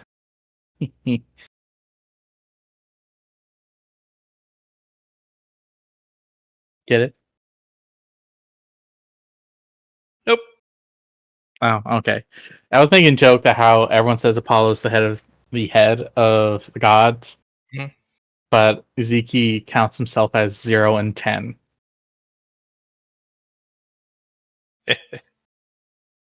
You guys are funny. Yep. So you just walking through the front door? Are you going to take on a human disguise, or you just going full Skellerman? I'm going full Skellerman. I'm walking through the front door. I have the paladin or the apostle of Apollo with me. I'm going to be wearing my vestments of Zeke. Sword on hip, of course. I'm not an idiot. Well, it becomes really comical very quickly. You're not immediately attacked, but you're surrounded by a bunch of guys, a bunch of bounty hunters and adventurers who have like their mission papers with the picture on them for like, hey, go hunt this. This is this rank mission. You get this reward. They're like trying to compare you with the mugshot of a bunch of different undead. And they're like, I think this is the one. I definitely look. It has his jawbone. No, that's just a common feature. Man, you're just completely surrounded. Just like, no, I don't think that's him. Like some people even ask you, hey, are you this guy? No. Oh. Well, he could be lying. I don't think so. It's usually they tell you it straight. Or they'll complain that, you didn't get their likeness right. Oh, yeah, that does make sense. That's very true. I do hate it when humans mess up my likeness. They're like, see? Mm. The Paladin of Apologists kind of stares at the lot of them like, they are a bunch of idiots. I'm just gonna sit there, like, scratch my chin, or not my chin, my like cheekbone. I'm like, you don't understand. Like, I look completely different than all other Skellermen out there. I mean, he does. I mean, obviously, yeah. Mm-hmm. Look at. Usually, if they have a unique weapon, they always put the drawing in. Yeah, they don't. This one doesn't have a unique weapon. Dang it! Oh, I thought it was my lucky day. And like, people just leave. Like, look around, like, all right, and walk up to the receptionist desk. Hi there. Unfortunately, sir, we don't really allow Monstray to become adventurers. It's not really fair to our clients. If you're here to sign up, that is. Oh no, I'm not here to sign up. I'm here to talk to what do you guys call them? Guild masters? Yeah, protocol. Usually, are you going through this individual here? Hello, ma'am. Are you their representative? Because the guildmaster, by policy of the Adventurers Guild, doesn't actually meet directly with any Monstray. Because last time that happened, there was a fight, and we want to keep things civil. Oh, very much so. I would hate for things to become uncivil. I look over at the apostle. They give you a look like, what? No, I make. What are you looking at me for? I'm going to look back at them. I'm like, I'm very sorry for my compatriot here. I'm gonna sit down and like take one to pat myself down and go, oh yes, there's where I put it. I'm gonna pull out my essentially my mark of station. Mm-hmm. And just place it down. Okay.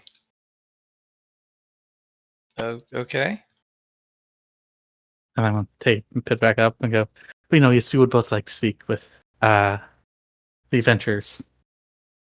Guildmaster? Guildmaster, yeah. Yeah. It's still that's you have to go through your representative. And I turn and I look back at the apostle of Apollo. Like, fine. It's basically a game of telephone. Yep. So essentially, I'm like, all right. So this is what we're trying to figure out. We're trying to figure out what the guild opinion is on what's going on in the city. If the guild master, because they're important, they might know of heard of things within the city, especially with the nobles that are like, they're acting weird. These are the automaton. Yeah. What's their opinion on it? So they're in a tough spot. They know about all that stuff. It's not hard to see, especially with envoys coming every day Mhm. to check on their answer. They want to stay neutral. It's always been neutral. But it's almost getting to the point of an ultimatum, like join the army or you're the enemy. So there's not they're being forced to pick a side, and they're like, we don't really want to do that, but they lost half of their adventuring crew to promises of these envoys, and they've Mhm. kind of formed their own regiment.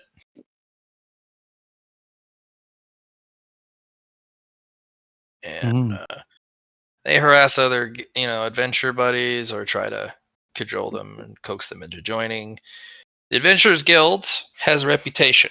It's one of the very few human establishments that is tolerated not just in human territory, but anywhere humans tread. In fact, Mhm. other monstrate dungeons like having an Adventurers Guild around because they're neutral and they provide specific services to the region, not just dungeons hiring the adventurers to go fuck up another dungeon for them, Mhm. or but it also they can get services like, hey, I need information, or hey, I'm looking for this herb, but I can't leave my territory. Like they like the Adventurers Guild. It's a Mhm. task service. But if they're no longer neutral, no one will want them around. Mhm. So they're like, look, this is the headquarters. Um, Most of our licenses to permit in all of the regions are displayed in the vault. Um, those can be revoked at any time. Mm. So, yeah, we might have to pick up and move. Hmm. Fortunately, you can probably tell that they've gotten permission by the Pro Human Alliance to just, we'll help you pick up and move. We like what you are. You're one of our favorite groups of humans. Mhm. We like what you're doing. Keep it up. And they'll probably literally pick up the whole guild house and move it for them. Um, how would they feel about a quest? I mean, define quest. I can assign quests through the How big? administrative power. I haven't signed a quest in a while, so a pretty large one. Uh, That's not true. I signed a very small quest beforehand, so I can assign a pretty large one. okay. Um, to hmm, this will be in a quest assigned on behalf of the uh apostles. Okay. We're wanting information on what's going on inside the castle. Mm, We're looking for information on a few people and what they're doing. Uh, well, here's the problem. That just fans the flames. We understand that would be a perfectly logical quest if the times weren't so tense and things are kind of coming to a head. So it's not really in our best interest to take such an inflammatory quest because instead of having people try and cajole us into making the response they want, we'll just be attacked. This is true. And there's a specific person I'm wanting to look for and figure out what's going on. I Then wish for you to understand that this quest is for the betterment of humanity. I bet it is, and we appreciate that. But we got to remain neutral. We've been refusing about 50% of the quests that come in. Would you be Mostly willing to hear gathering this? quests, mostly protectorate stuff. Like, we're not taking any hunting quests. Hmm. We're not taking any information gathering quests other than how does this region look? Is it safe to travel through? Let me see. We're operating well below half capacity. But we're also missing half of the people to do it, so we're doing okay so far. Would you at least be willing to hear this quest out before saying no? I mean, sure. And I'm going to sit there and I'm going to describe Notch. Um, Mm, I'm like, this person is believed to be a demon. yeah, wouldn't have heard of them. I mean, they have some very distinct features, I will imagine. But if they're what you say they are, they would be most likely disguised, Hmm. and There's they would be a certain pretty darn things. good one. Yes, I've been told it's her eyes that make her stand out. True, but that's easy also disguised. Yes. Yeah, so not heard of this person. Not know. I mean, there's some interesting people with interesting eyes in the capital, but that's just kind of the major houses and bloodlines. Mm. Uh, some people have glowing purple eyes, but no, not by the description you said. Probably a very powerful disguise or glamour or illusion. Let me see. But And if you say they are who they say, you say they are, they're probably going to be in the most secure area. And there's, if we're sniffing around, we'll get caught. It's, yeah, I see. sorry. I understand. I would also like to ask another question then. All right.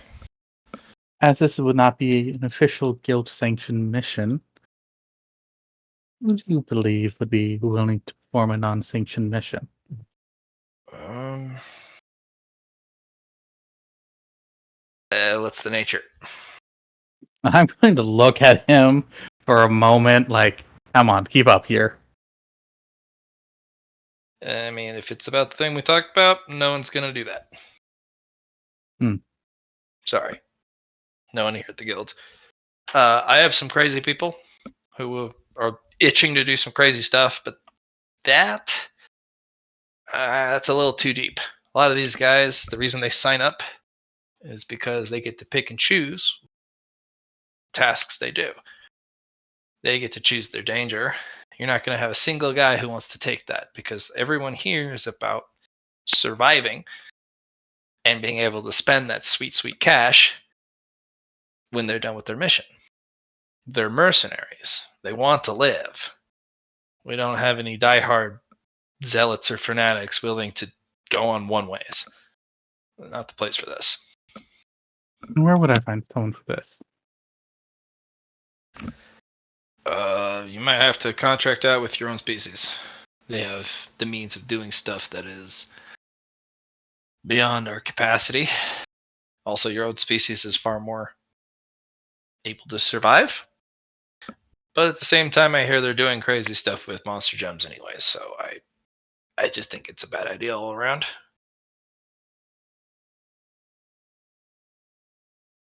Understood. I don't know. But if this gets any worse, um, we're gonna have to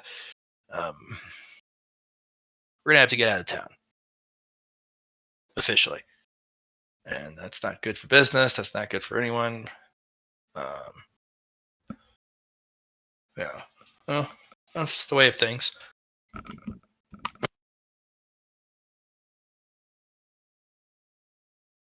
I understand. Hmm.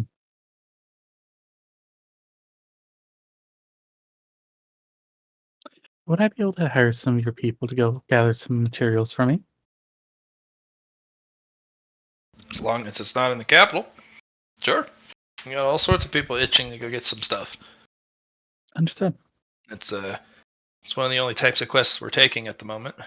Just make sure your people, um, you know, well, sorry. We'll make sure our people take the appropriate routes so that they're not intercepted, because there's some very ambitious individuals who will, let's say, poach the guys who collect your stuff on the way back in to deliver it. That's fair. Um. All right. So I'm trying to remember here. Radiant is the highest tier coin, right? Yep. All right. Itsu's going to put together a list, and Itsu's list right now is for him to achieve a where'd that thing go? I don't know. Where is it? It was for him to be able to do a treasure grade um evolution. You want to do a treasure grade evolution? Yep. Okay.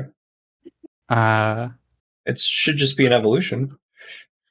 Oh yeah, no, but sorry, I'm giving them enough money to for them to get my flawless and my treasure grade evolution.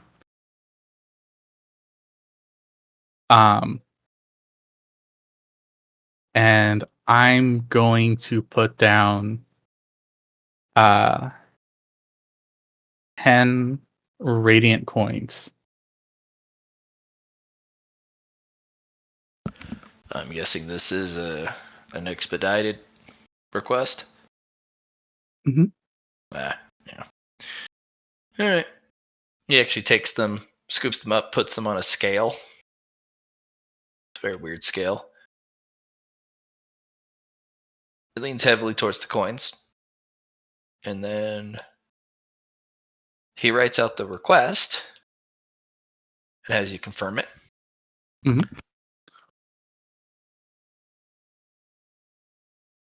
Okay. He kind of scrolls, rolls up the scroll, puts a little thing around it, and sets it on the other side of the scale. And normally you'd think the paper would never weigh anywhere near what the weight of the coins would, but it starts to go.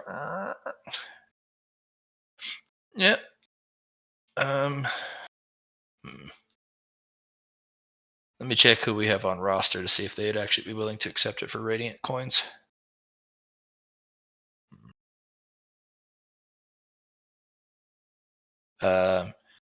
He also then takes the roster of available people who can achieve what you want.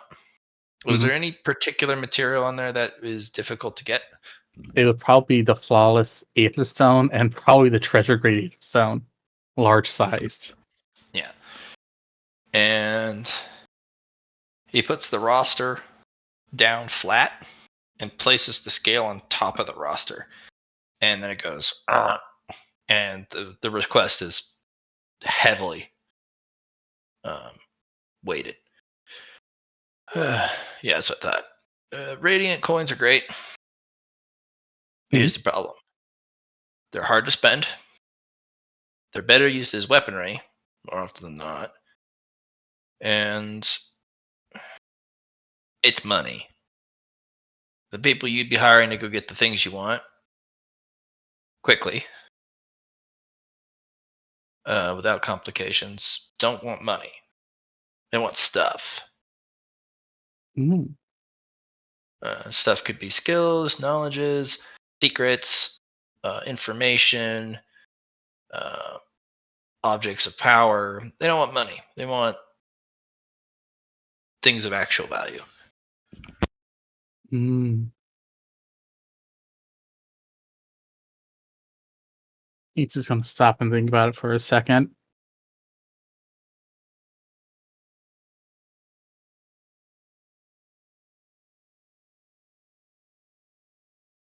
And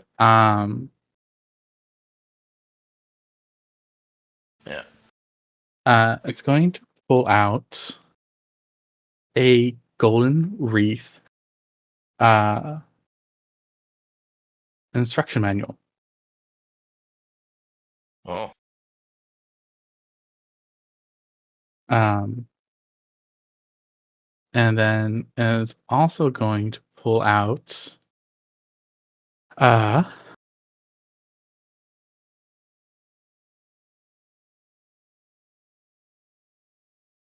where were you? Uh,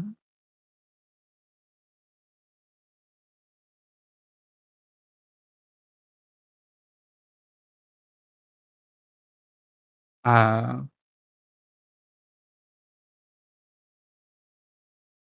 it's going to actually pull out. Um, hmm.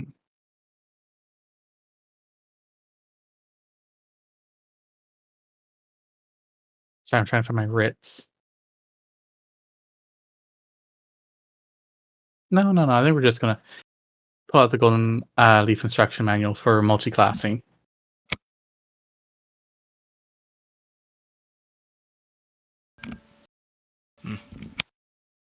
How am I supposed to pay the other group? You would send out 2 groups. Oh yeah, you want it expedited. I'd have to send out 2 groups to get the things you want very quickly. This is fair. Well, if you're looking for just aether crystals, I think it'd be cheaper if you just go to the merchant guild. Oh no, They no, probably.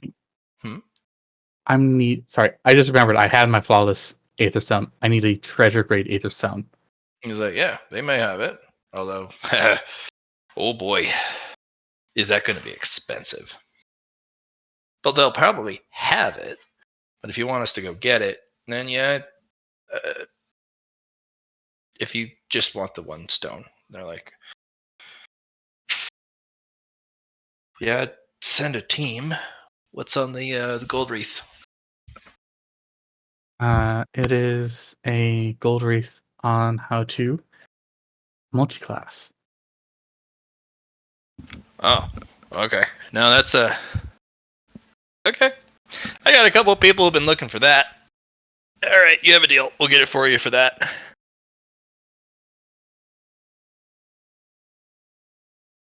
Yep.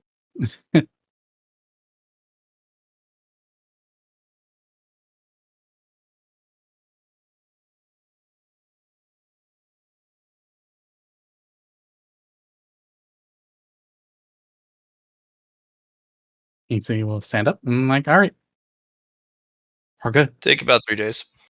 Fair enough. I want to stop. I want to look at him. And no, never mind. I'm not going to ask him. I know where it's at. I know how hard it's going to be.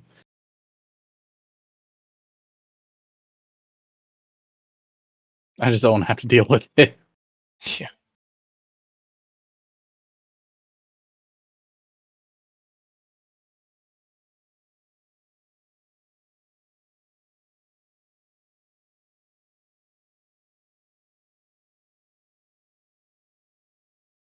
Indrid, what are you up to?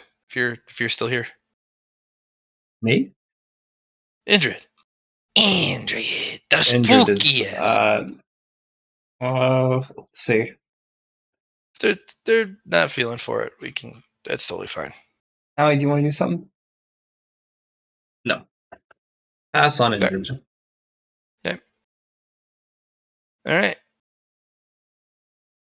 Yeah. At the end of 48 hours, you guys have your apostle. I think it was Lothalos. Of Lothalos, Yes. yes. Yeah.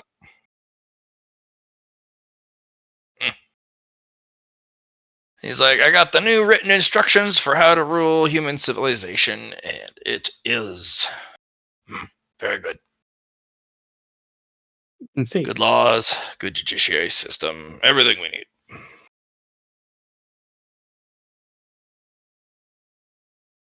I'm gonna look at him like, so what's the catch? We just have to topple the current regime. Oh, is that all? No?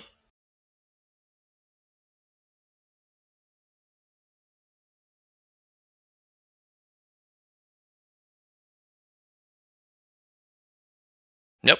Yep, that's it. Yep. I see. Well, luckily, we'll have some things so that I can do an evolution. We will. I'm gonna go to the boneyards, grab something from there, and then we're gonna do something very dumb. Very dumb? Very Well, dumb. make sure you bring your paperwork so that you Yes. have, accident insurance, life insurance, um, incident reports. Yeah. I'm actually gonna need your help with something at some point. Well, my help is, free, but the cost is it takes me time to do that. Can I Yeah. start it now? I'm gonna place a hand on his shoulder and like, you're gonna have to start it now. That's what I asked. Because if it's short term, I'm going to tell you no, because it can't be done. I Yes. need more time. So, And I'm going to go over. I'm going to pull out some paperwork that I have, and I'm going to place it in front of him. For striking words from the God's tongue. as in getting rid of them out of the entirety of the vocabulary. Yep. Oh, shit! I've already done it once. How many of these words do need to be removed? I'm going to be removing 10 words. What's 9 the other words. nature? What's the nature of it?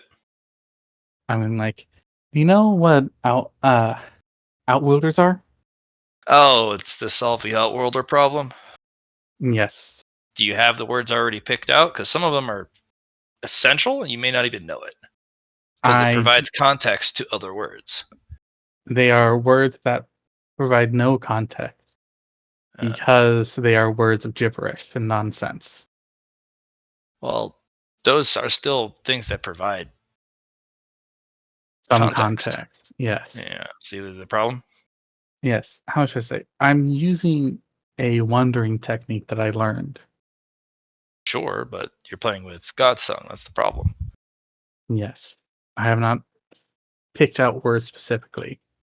I'm like, There's no way I can do 10. I can get you one more. one Otherwise, more. what we'll have to do is make up new words. I think it would be better just to make new ones rather than sacrifice current ones. That It'll is actually fair. create way less headaches, and it will cause far more harm than good if we, take words away. Let's just add more nonsense words. Oh, yes. That is a good idea. I'm going to stop and I'm going to pull out 9 letters. Ugh. Those hurt to look at. Yes. And these were given to me by the name just escaped me. God dang it. God of Time. Kronos. Yes.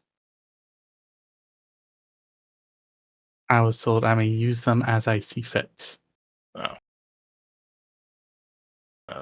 I think we should still make up new words. Those should be actually studied because they may provide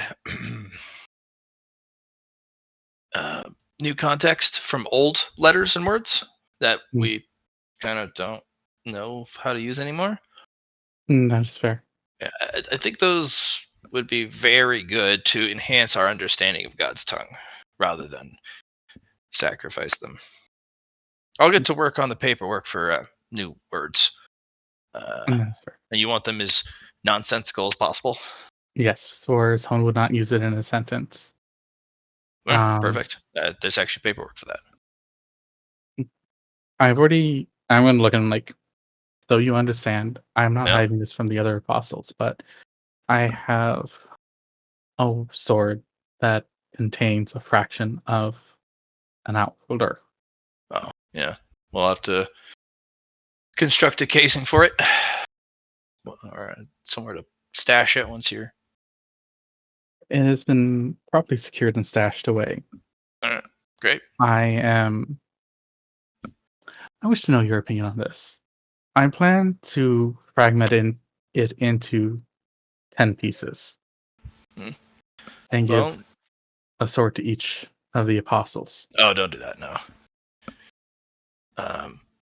Because the apostles will change, Mhm. and not all apostles are immune to change over time. And someone is going to do something stupid. It only takes one. I understand. I was going to put the same restrictions on them as mine as well. Uh, let's just build another world repository. Stick it on, like, I don't know, an asteroid in space or something. That's highly monitored by Iderandale's people, or I don't know, by an administrator or something. Mm-hmm. Uh, I'm asking because, as an apostle of fairness, I believe it would be fair for all of the apostles to have access to it. access to it, sure. But it's also not fair to put this type of burden on everybody without asking them first. Mm-hmm. It's also not fair to complicate their lives and expect them to devote a part of their worship and their devotion to this otherworldly object when it could have been handled more efficiently. You're adding complications to it that is not necessary. And that's not fair to the gods either. This is fair. Yeah. That's why I went to talk to you. Yeah. Figure out my first thought better. It's just you, as a apostle of Ziki, you've taken upon yourself as a devotee to a man of knowledge and service, have done a exemplary deed and achievement to seal another worlder away using a very crazy method, and you did not place the burden on the others. They can go use their authority to go visit the oubliette that you'll build. Mm-hmm. But it shouldn't be their burden to protect it or keep it sealed. That should be an administrator's job. An administrator is a fair entity who is elected unanimously by all the deities, and so thus it should be their duty to Understood. administrate the oubliette. But as you said, it's fair. Every one of the apostles can go and study it. Maybe they have an otherworlder problem of their own, and they take inspiration from your method. This is Fairness all around. That is fair. Yeah. I've also believed in fairness of burden, but it's also unfair to place those burdens on others, but is that especially not without the? consulting them. That is true, but is that not also the aspect of being an apostle? It is and it isn't. Philosophical. If it was an administrator, I'd say yes. Mm. Immediately. You'd be correct. But an apostle is an agent to a specific god that is not beholden to the others. It's the burdens of other gods are not to be placed upon the apostle of a different god. If it needs to be a collective burden, administrator. If it's Nareem's problem, well, it's their apostle's problem, and it's up to Nareem and that apostle to reach out and ask for assistance. But the other apostles have the right to say, "Not my problem, guy." It's not fair, but I mean, none of the apostles would ever be able to get anything done if we collectively had to share everyone's problems. I mean, I would never stop doing paperwork, ever. That is understandable. Yeah. But I can help you for the paperwork with the oubliette, the management of it, access to it, its construction, security features, security protocols written in paper and stone. Also the 9 new words you need. I can do all that. That's not a problem. I'm willing to help. You helped me. Yeah. Understood. But also, do you think it should be the everyone's burden, especially if there's a two-faced reveler and a god of chaos, murder, and evil? Even chaos, murder, and evil doesn't like the Outworlders. True, but their apostle is a different matter. Usually, they're not very stable and have bouts of madness. And it could literally be, yes, I hate your face so much because just looking at it makes me want to vomit. Just for no reason. They just walked into a bar and they just unsheath that sword and go, die. Well, you just undid the ceiling because you had a moment of insanity. It only takes once, you know? It does. So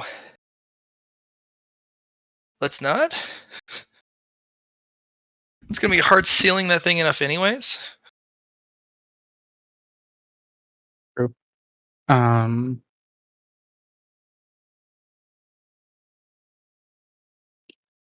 like, you've been helpful. Once Ashenfur has finished crafting the swords, I will inscribe them with the name of the Outworlder or the name of the piece of the Outworlder.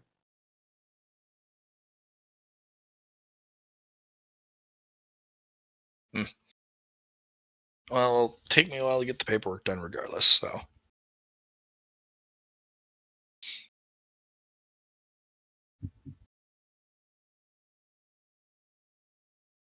I wish to ask you another question here, and this may be a make sound more like Vikram's apostle than Zeki's. Yep. Do you think these swords should be used if the demons come in? Or should we even hold them off from that? I don't know much about Outworlders. It's pretty straightforward. There's a very strong delineation between the two. The demons are like locusts. They need a large amount of resources to operate, especially if they want to grow. To do so, they must extend their reach into other dimensions, other worlds.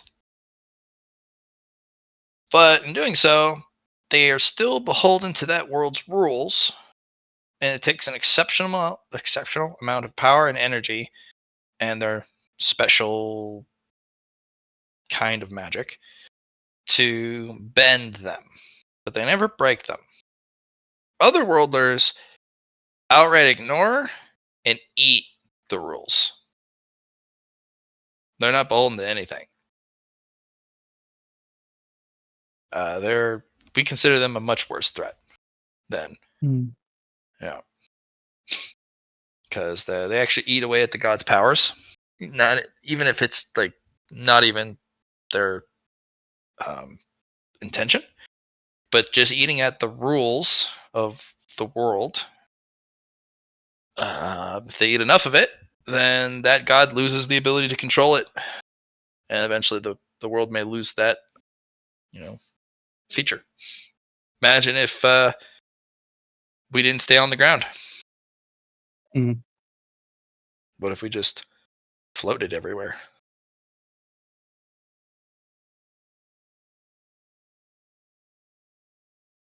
Otherworlders can do that. Demons can't. They can bend the rules. They don't break them. That's the difference in threats. So I'm gonna say I would much rather have a demon incursion than an otherworlder eat our home. Because at least we can fight back, and if we fight back, we can get back what we lost. But if an otherworlder does what it does, even if we kick it out, the damage is already done. You know? We won't be able to undo that damage.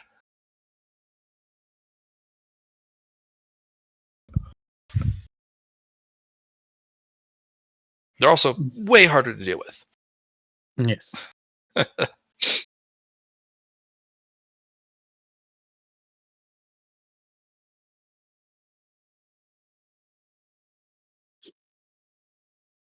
So, do you think these swords will be able to deal with an outworlder?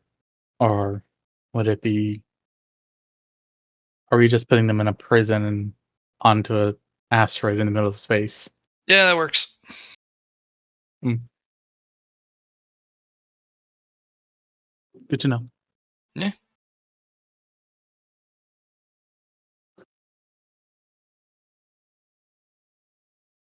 That's all Eztli wanted to know.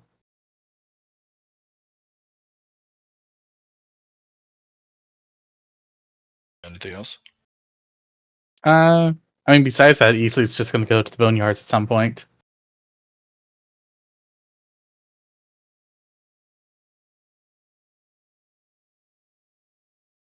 Look and see if we can find something for his next evolution.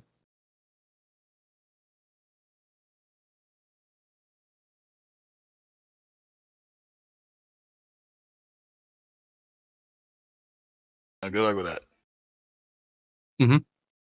Yeah. As you both at each other for quite some time. Yeah. And then it just breaks away. Yep. You guys both turn around almost at the same time and just go back to your work. The 2 men of paperwork. Yep. All right. Suzy, what you up to? What is Suzy up to? Well, I did the boon thing I wanted to do. Eztli sounds like he's getting ready for an evolution, so that's great. Can't wait to help him with that. As for me, I'm gonna go talk to the alchemy master. Okay. He's scuttling around. Yes? I want to learn things. I would like can we do a class? Just you and me. You give me a challenge and I try and do it. I want to better myself. You want to push your skills to the limit, huh? Yeah. Okay.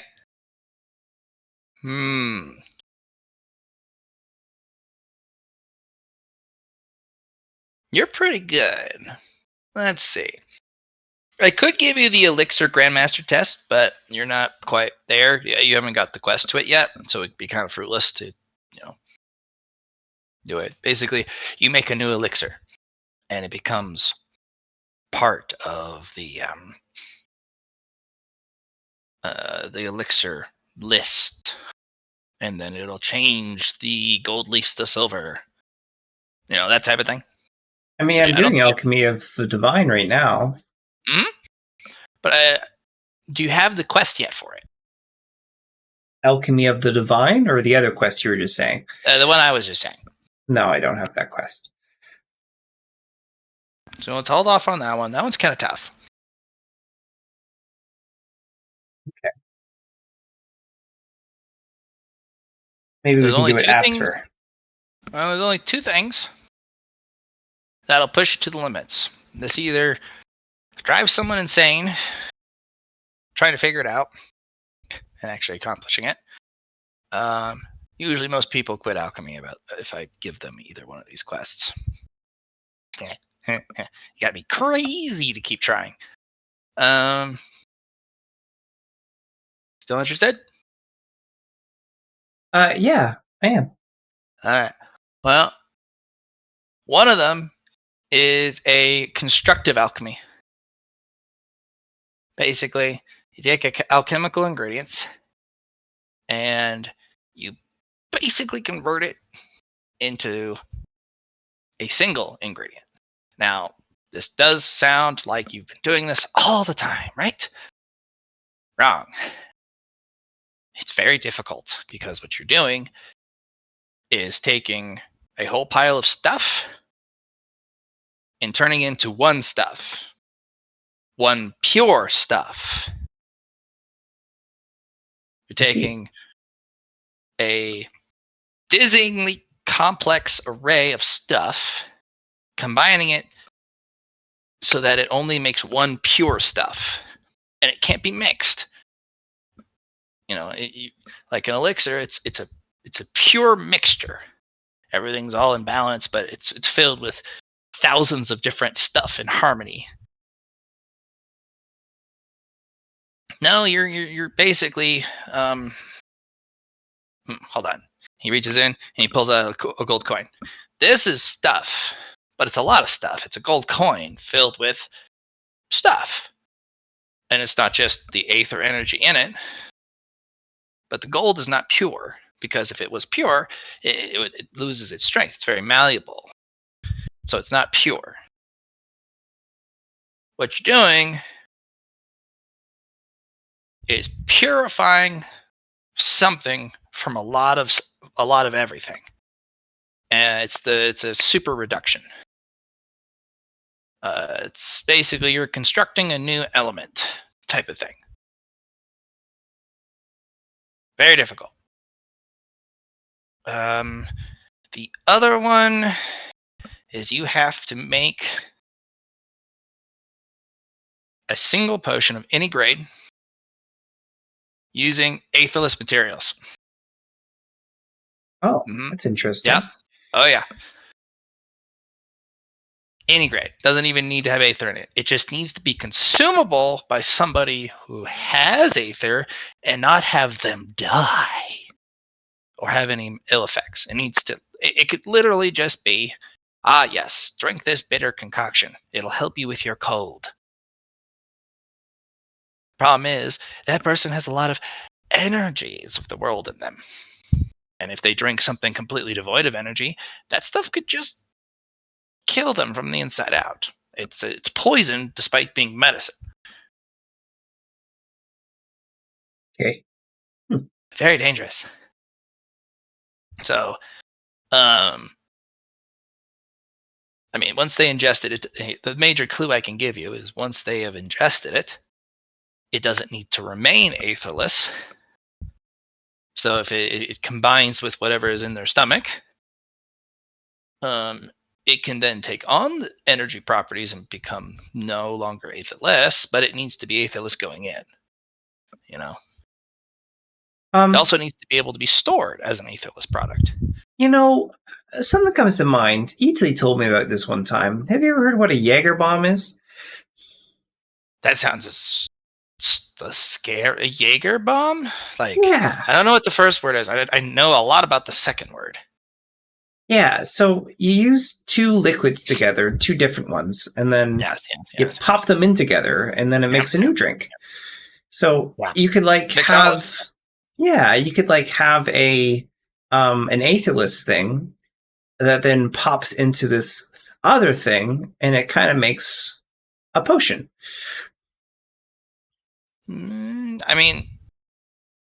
Regardless, when you drink it, it needs to be completely aetherless. Yeah. That's the exercise. Sure, you can have aetherless material in one compartment, and then a combination or recombinant substance in the other that is not aetherless, and when you pop the lid, either mixes the two, or as you drink it, it mixes the two. But that defeats the point. Okay. Because people have done that. It's not too hard. You wanted a challenge. Yeah. I guess the question is, what is aetherless material? Is it like true neutral? Nope. It has no energies in it at all. Okay. No mana. No aether. Nothing. Completely devoid. And more importantly, even when exposed to an aether-filled environment, it rejects those particles. That is aetherless. Now, there is the difference between without aether and aetherless. Without aether means it's been stripped of it, but if reintroduced, it'll happily reabsorb aether. Aetherless completely just rejects aether.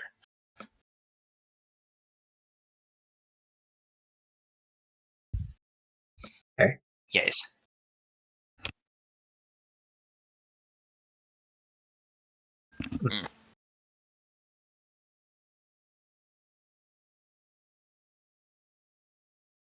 Master, have you ever drank an elixir and figured out what's inside of it by tasting it? God. Takes a while to pick up that knack. But, yeah. Yes. We have a healing elixir. I was just wondering how best to make that. An actual elixir of healing? Yeah. Or is it a really high level potion of healing? No, it's an elixir. Oh. Well, you could just look up the elixir on the list. Oh, I mean, okay. if it's an elixir, it's a recorded, codified recipe that is recorded on the list of elixirs. And it's made the same way every time. Potions, that's where things get a little strange. There's many different ways to make a potion, but an elixir, there's only one way to make that specific one. Okay.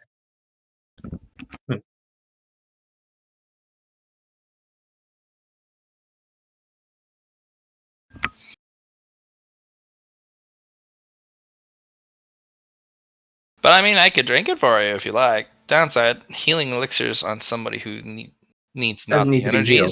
energies I know. is. I know. Hmm. I need to make 3 more divine grade potions to finish my Alchemy of Divine title quest. So I'm just trying to think of ways I can make some potions up. Because I made 2 elixirs so far that were divine grade, and I just need 3 more. They don't have to be elixirs though, but I guess elixir is a potion at the end of the day. So, well, elixir is a blessed potion. Basically, correct. any of the gods went, "Yay, I like that," and then it becomes an elixir. Yeah.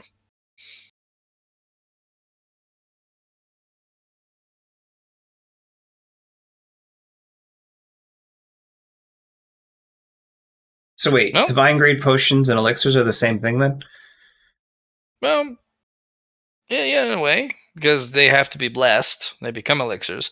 Most of the time, they become like the recipe becomes altered, and it becomes almost identical with something on the elixir list. All right. So divine grade ingredients to make a divine grade item, but it's not blessed. Okay, that's the difference. Yeah. The materials themselves were blessed. Mm-hmm. No, you would be right. It would be a divine grade potion if you used blessed material, because the potion itself wouldn't be an elixir, because the finished potion product would not be blessed. But the materials going into to make a potion are individually blessed, but the overall product isn't. Yeah, I guess that's it. Strange. Yeah. Very expensive though. No, there you go.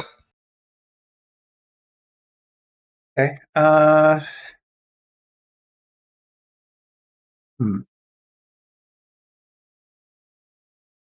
Still need to make 3 potions.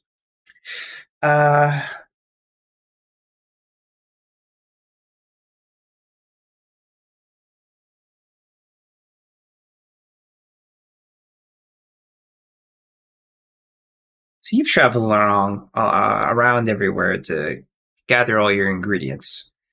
And I'm trying to make a garden that I can get these ingredients from.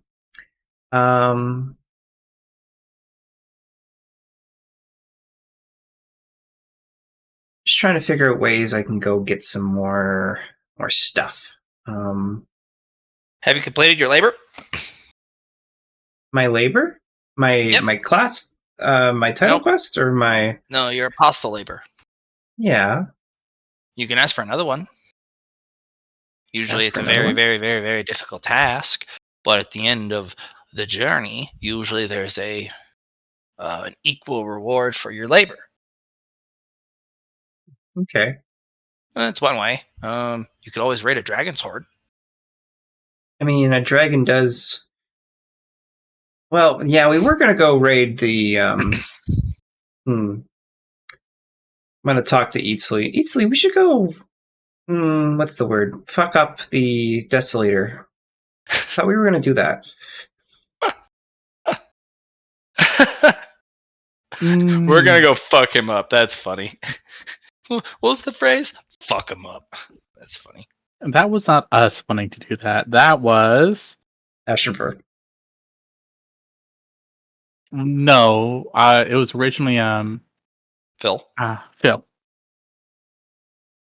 I remember a conversation, and I thought all of us were involved, besides Phil, like maybe Matt as Phil, but not actual Phil.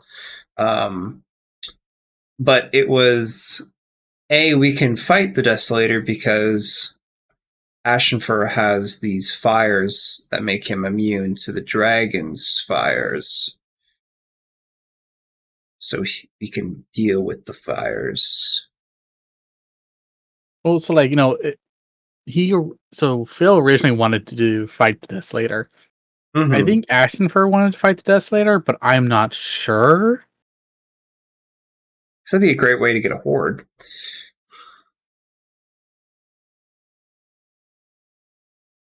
The problem is we are 2 people right now, and we cannot fight the Desolator. Just What about you, Indrid? Indrid could me. help. Indrid said they'd fight them all by themselves.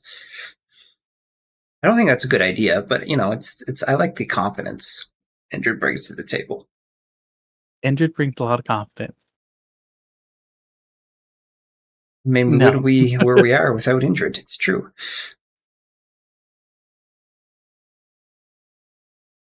Gonna feel Skellerman stare at you in the mindscape. Like, I got an eye on you. Don't fight him on your own. What do you mean? You don't got any eyes. You're right. Can I borrow one of yours? You did that on me earlier, so I get to play it back. Yeah, can I borrow some of yours? No. You're all about borrowing things. Can I borrow a few of your eyes? What do you mean? What do you mean? How are you not like your whole power is about borrowing powers from each other? Yeah. Friendship is magic, baby. Yeah, so can I borrow some of your eyes? I mean, you can go use my eye. Are you gonna like take a Kleenex kind of deal? Like I'm gonna borrow a Kleenex kind of deal and use it, or are you gonna like give it back to me? I'll probably give it back to you. Is it gonna be like all covered in boogers, or is it gonna be like the same? So first of all, I don't have boogers. This At is a all. metaphor. This is a metaphor Mhm. for Kleenexing a boring or not. Second of all, I only have dust inside my skull, and even then, I clean it out. Yeah, do you use like slimes to clean it? Sometimes, yeah. I bet that's refreshing. Other times, I just go and I sit into like the Temple of Naraim's waters, and it's just very relaxing. Yeah, no, that's good. Mm. Okay. Have you thought about how like spoiled we are? Well, we worked hard for our things, and Lord Goal provided it all for us. We just had to take the first steps.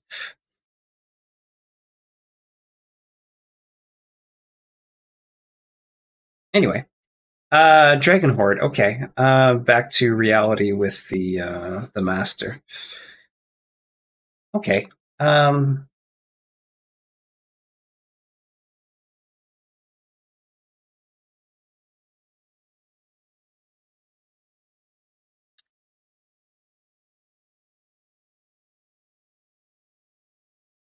Yeah, like girl.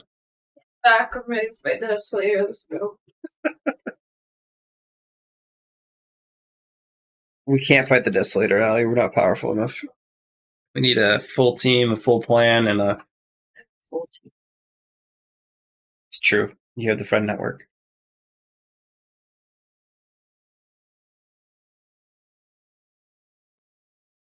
Yeah, but we got to deal with the fires. Spew fire if he's too scared. Yeah.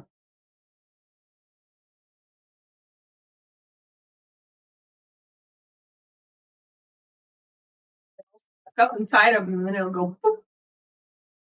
Big balloon. Like a big balloon. Yeah.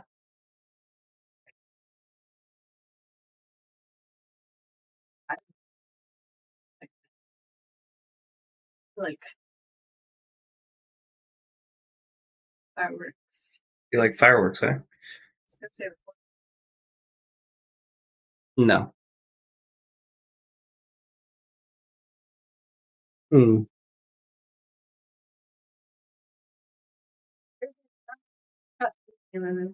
Okay. Yeah, let's go do something. That something involves making a potion. You know what? I'm gonna go to the book that has all the elixirs in it, and I'm gonna go find some ingredients I need. Okay.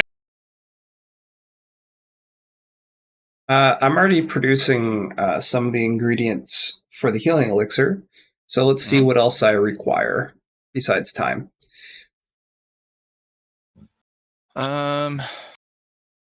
Specifically the healing one? Yeah, specifically. Okay. Healing one's not too bad, especially with the a lot of the ingredients that you have. The binding agent is the problem. Okay. Yep. Requires the sap of a very specific vine. This is a very invasive kudzu type vine. Gotcha. And then and the life energy that it produces is so potent. And its veracity for all nutrients in the area. Sap, if treated and tempered correctly, it is the perfect binding agent for all of the medicinal properties in the elixir. It also provides explosive regeneration, which is necessary for the elixir healing.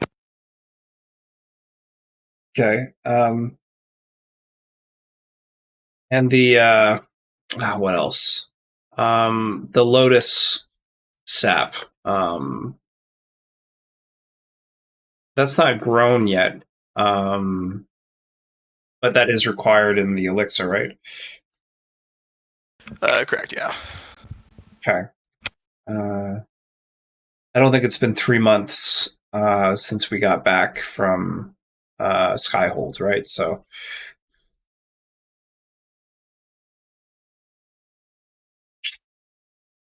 There is a nifty alternative. Yeah. To that there are certain death plants that also can be utilized instead of certain life plants. Because some of the plants who are, death element are paradoxically still alive, and their veracity for accumulating life energy to sustain itself through death is also a good replacement. Like the plant that you have for your biodisposal. That could be it'd be extra steps to convert it into the form that would be useful. But I still need to get the binding agent either way. So yeah, you could also speed up the growth of that plant if you find aether crystals with the time element. Why don't I just make a potion with the time element? Oh yeah, with your thread. Extract the taboo element from your thread. Yeah. It's an unsympathetic. Just work from there. And yeah, you'd also have to have a very potent nutrient package. we're talking like overdosing the plant with nutrients. Yeah. Because you're going to speed up its time. So it's going to need all those nutrients almost immediately. Right. So, yeah, just you're going to have to feed it like 2 months of nutrients all in one go. And maybe a little bit more to be safe. But, completely doable. Yeah. Cool. And you can achieve this through a combination of your weaving, herbalist, and alchemy. It's just kind of like, I think, yeah, it's pretty easy to cheat. Yeah, I just have that with your setup. talent that allows me to use elemental thread in like a potion kind of deal. And then I can... so you never have to go out and find those elements that are really rare. You just make a Gaia thread and extract it through a very complicated process, and you're like, I'll just make a potion. And then you can still store all the non-used threads too. I mean, we made a power from my last Evo, right? So it's called being busted. Yeah. Too strong. So we can do that. Make a bunch of sympathetic combo the same way I did with my fertilizer for the bone coins. Yep. I just need another Evo would be good. I could use some non-Evos. I mean, I have tier 1s and 2s, but not the other one, so... Of course. Could do that, but... I suppose I could add multiple ones. How many do I have anyway? Let's look at my gear. 1, 2, 3, 4. I have 4. And if you don't have the stuff, you could always just sell your thread to the Merchants Guild. Hey, look, I have pure element threads. They're like, oh my gosh. Do that. I was going to go over this way anyway, but I'm going to head over to, not the Merchant Guild, but I'm going to head over to the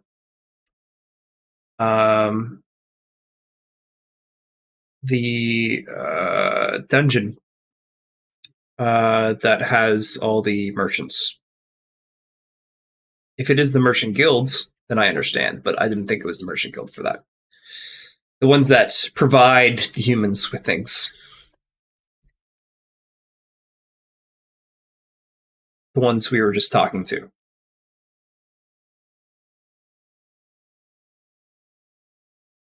Yeah, the Dodomekis? Yeah, go give them a visit. Yeah, you show up and they literally roll out a red carpet and just kind of welcome you in as a VIP customer, and you're just given every luxury and every courtesy. And you're like, is this normal? Yeah. Dodomekis have kind of this sense on how loaded you are. Yeah. Like they have a treasure sense. It's almost like I'm kind of housing the Incarna of Golds. Right. They can also sense your intent to spend and kind of give an approximation on how much. So, yeah. And you're brought to actually one of the Dodomekis themselves, and you're kind of given that same VIP treatment. You're wined and dined a little bit, and then you get down to business.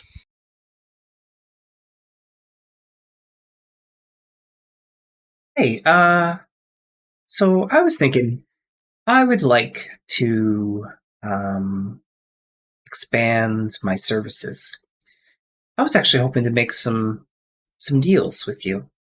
I haven't heard of any weavers around lately. Weavers of my caliber. That's, well, sell thread. I'd like to take orders.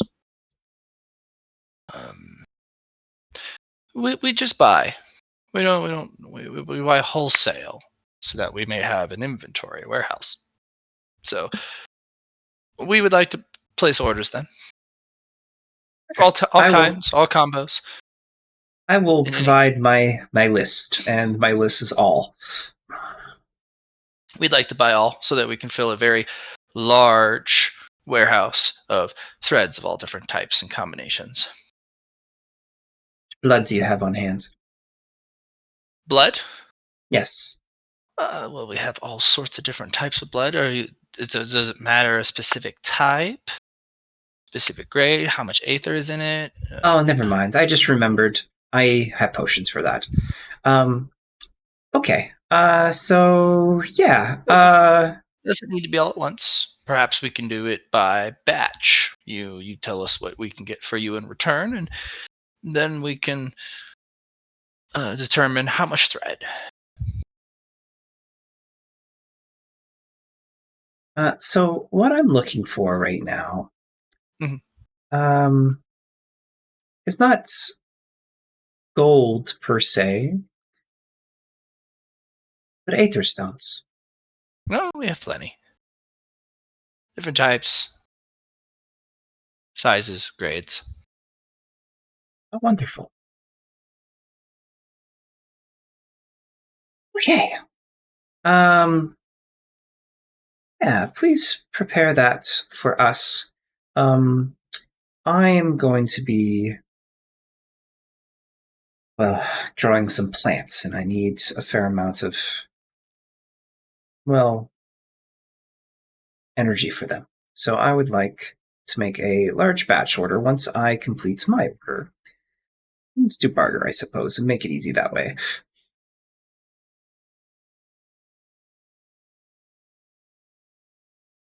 Okay. So that's what Susie's going to start doing. She literally disappears in front of him as she walks into her inner world and goes to her loom and starts making the good stuff. Unsympathetic thread.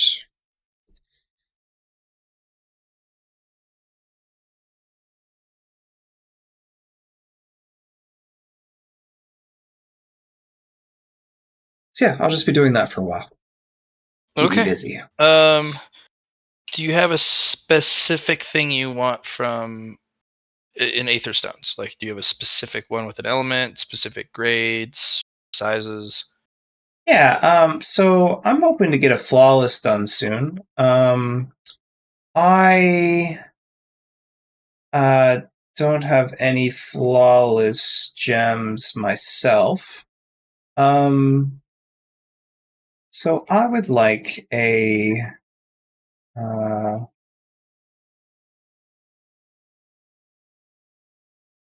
what I'll put in chat for you.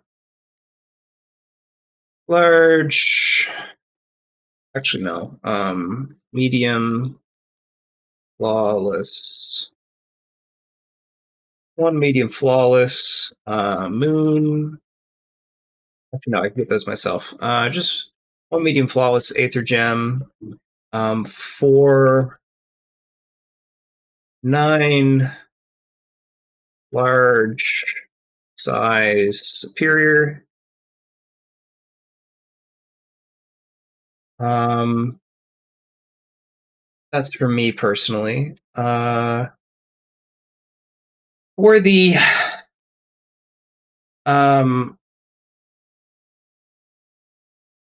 for the plant that I'm about to super boost, I'm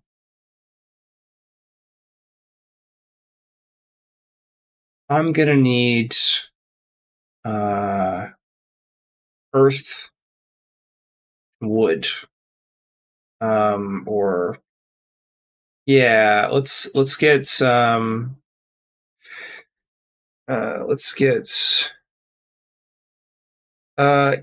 how about this? I don't know how much. I can make a guess of how much I'm going to need for these the 2-month increase. But why not just divine how much it would take instead of Just use your powers to cheat again. Yeah, just look into the future. This is how much it would need, and then one.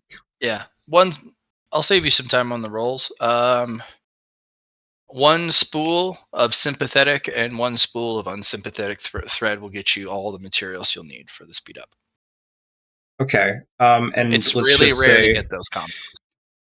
Let's just say bundle of resources. Cool. Yeah, the sympathetic strand of the thread will need to be used very quickly from the Dodomekis, but they have a lot of stuff that can move that quickly. The unsympathetic stuff, now that's the sleeper. That is desperately needed, those elements in that specific combination for a lot of craftsmen. Yep. Yep.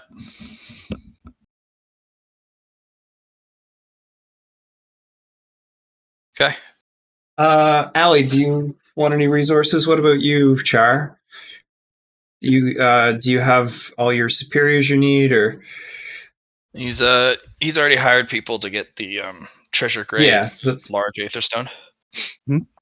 Yeah. And then I have my flawless grade, and so I'm going to do a flawless evolution once I get back from. How many? I'm going to do a treasure grade evolution. It depends on what I get from the place. How many superiors have you done so far? I have done. Scrolling. I've done 3 superiors. Okay. It is recommended to do at least half before you do a flawless of your superiors. So I need 2 more superior evolutions. I'll buy you the those 2 extra. So that is also, it's going to be 18 large size superiors. Bundle of resources for Lotus.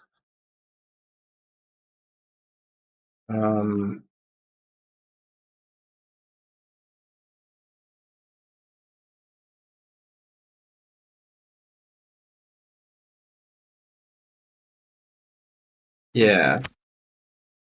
So 1 spool of sympathetic, 1 spool of unsympathetic. I want 1 medium flawless, and I want 18 large size superior. Okay. So a 4 and a 5, 4 and a 5 for both of us. And then the bundle of resources for the Lotus. Okay.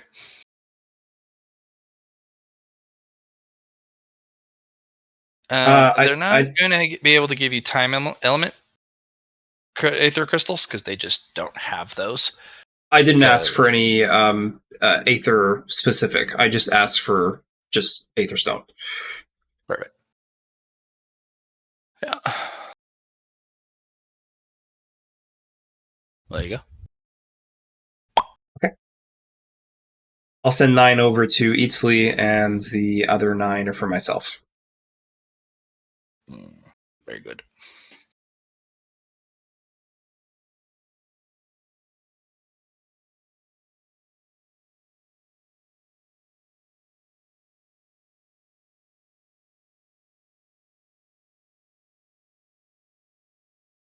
Yeah, Char, I was planning on doing a flawless myself, so.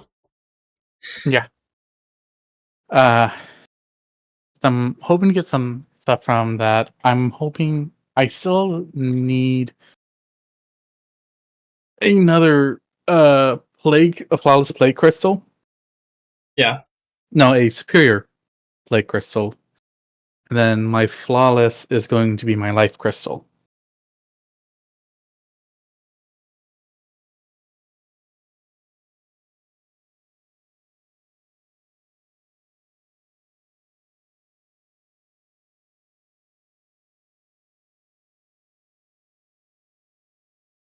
So yeah, tell me whenever you want to do those up, Char. I'm actually going to be going to the moon to look for some some moon aether crystals.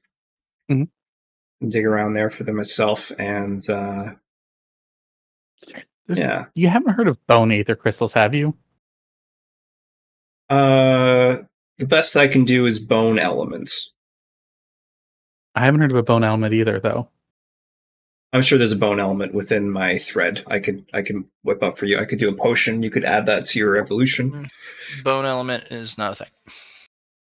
Uh, That's too specific. There's something close to it. okay. Death element can be considered close. The rot element can be considered close, but there's no actual like bone element. There's bone material, but bone is a I'm sure vitality. So yeah, that would life be and life. death That'd aspect. be life. Well, bones, No. like are grown, right? They're not. They're still Yep. they're still living. Yep. So But no, that's why I'm also going to the graveyard, because I'm going to I'm hoping to get a treasure grade from there for my treasure grade evolution. excellent. Yeah, I have a treasure Aether Cosmic in my office, so that's what I'm going to use that one for.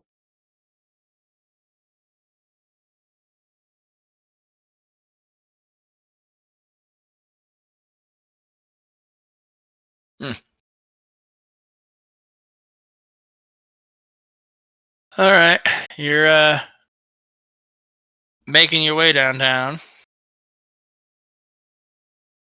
Are you walking fast? Yeah. Sure. I am. How are you going to get to the boneyard? I was told I would had an invitation to the boneyards. An invitation would be good. Yeah. Yeah.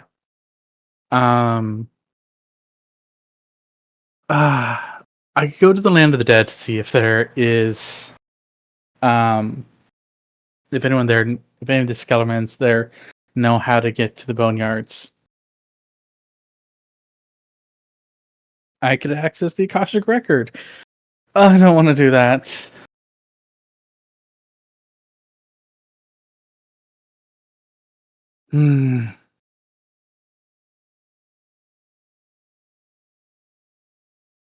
I think talking to the dead would be the best aspect.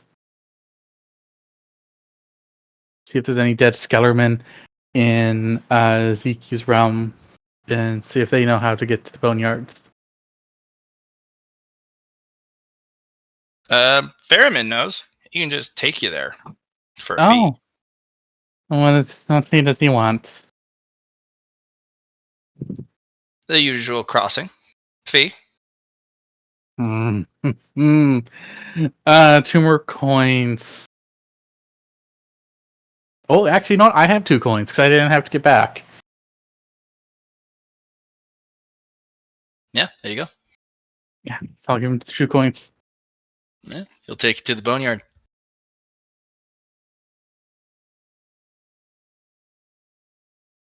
As we're going, I'm like, so like, I have to ask the awkward question, Ferryman. Are you like a god, a demigod? No, just a devoted servant. Okay. One of the older ones. I don't fill a covetous or lofty position. But a necessary one. That's what I was asked to perform, and so I will do it until I am instructed otherwise.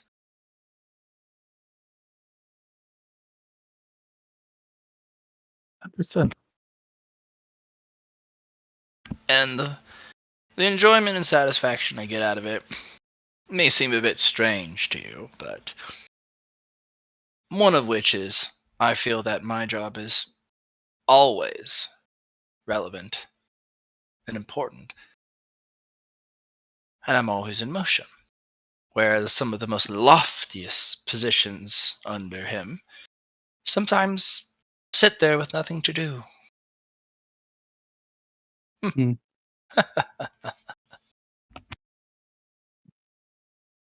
Pull out a smoking pipe. You care for some? Of course.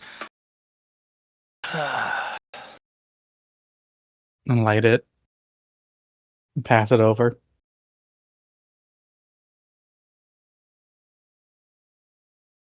Nah.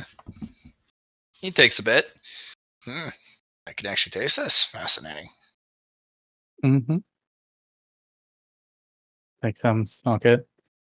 I learned this. I got this from a time when I was trying to learn about vices. Learn what it means to be living. Yes. It's been a while.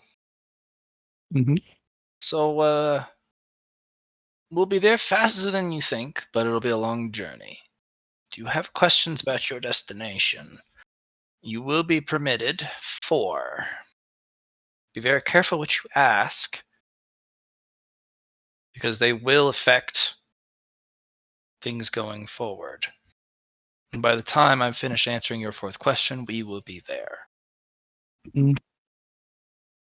He sits there and rubs his chin. And before anything, he goes, I believe the most important question for me is, am I permitted to leave with anything?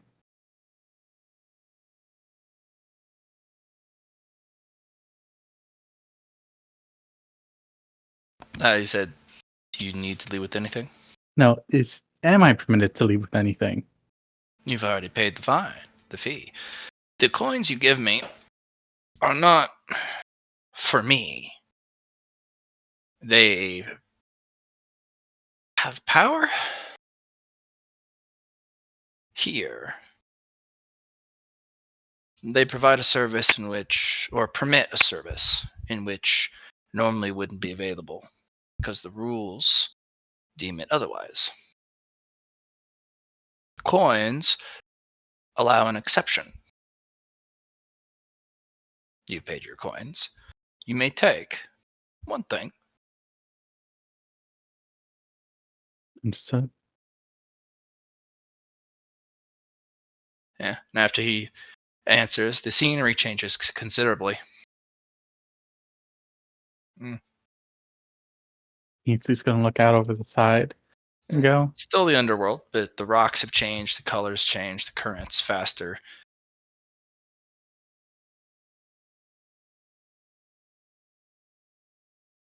I'm going to look at him and go, who was the first Skellerman to create the boneyards? The one who first accepted death?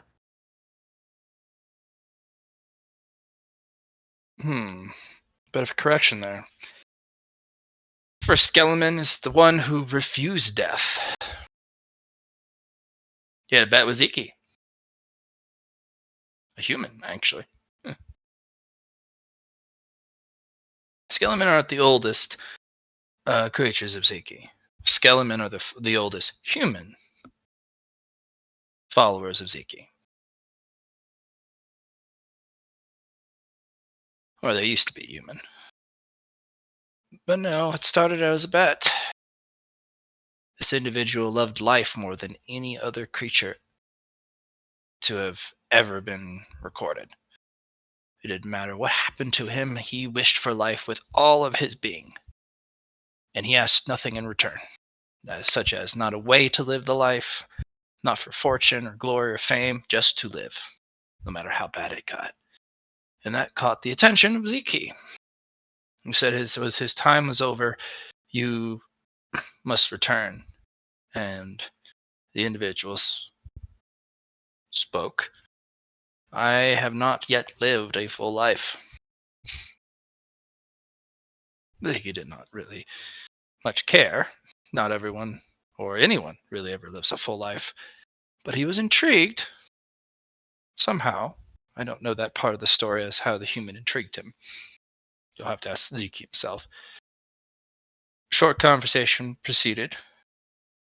Zeke was more intrigued, and thus resulted in a bet. Do you still wish for life, no matter what? And he said yes, without hesitation, and he was granted more life. But his body didn't. It started to age still, started to rot, but he didn't give out. And eventually, He was asked again and again and again and again. Each time, more of the body fell apart. The only thing that was left was a skeleton. Just the skeleton itself, animated. Senses were missing, but yet he still wished for life despite it. It's not the first to accept death. It's the one who refused death the most, no matter what. And even now, he's still out there, living life. Zeke was pleased. There's nothing more he could do, except turn him to dust, and that would deprive him of life. So, he was pleased that he had been bested, and in return, Skellerman came to be. It's kind of a mock, a self joke. These Skellermen are a self-depreciating joke. The Skellermen refuse to die, despite having nothing to keep them up. So, you're part of the longest-standing self-depreciating joke of Zeke and Immortal. You see? Yeah, or not immortal, a human. Yeah. As for the boneyards, you won't find anything of him there. He wishes to be nowhere near a place filled with death. The only place you can find him are places in transit to a place filled with life and experience. He is one of the most prolific travelers, and honestly, I think a wanderer. You know, anywhere that he can find his way, he will. Mhm. He wishes to see every corner of the globe, even underwater. That was one of the things he liked most about his transformation. He can now explore the depths of the ocean to his heart's content. Well, his will's content. He doesn't have a heart anymore that rotted. I'm gonna look at him for a moment and goes, "May I?" And he stops for a moment. He goes,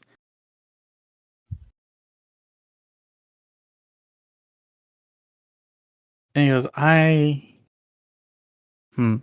statement. Not a question, but a statement. Yes. Hmm. This person is very interesting. You say he is a wanderer. Would it be a correct statement to assume that this wanderer has become an apostle?" I'm not sure. No. Hmm. He's still tied to Zeke, and in a fashion that cannot be separate, because he is animated by Zeke's power and will. And the moment he falters in his desire to continue existing, he will stop. Then he will return to death.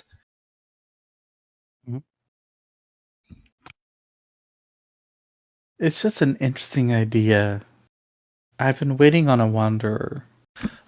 He is not the apostle of Tel Privi, no. But you see why that would make sense, though. Oh, it would make wonderful sense. But this individual has no interest in serving a god. He would refuse apostleship because apostleship is a tie. It's an anchor. It's a chain that would shackle him to something that he doesn't want. Or maybe he does, and he experiences that for a time, but apostleship is not something easily transferred or lost without significant penalty. So it would not fit him, I don't think. He would wish to be completely unfettered in his travel to experience life everywhere he goes. Besides, Telbrivi is usually his followers pave roads in their wake. And they travel road from place to place. This individual just wanders for the sake of just going. He doesn't pave a road for others to follow. He just goes where he pleases. He doesn't go from party to party or place to place. He'll walk off into the middle of a glacier.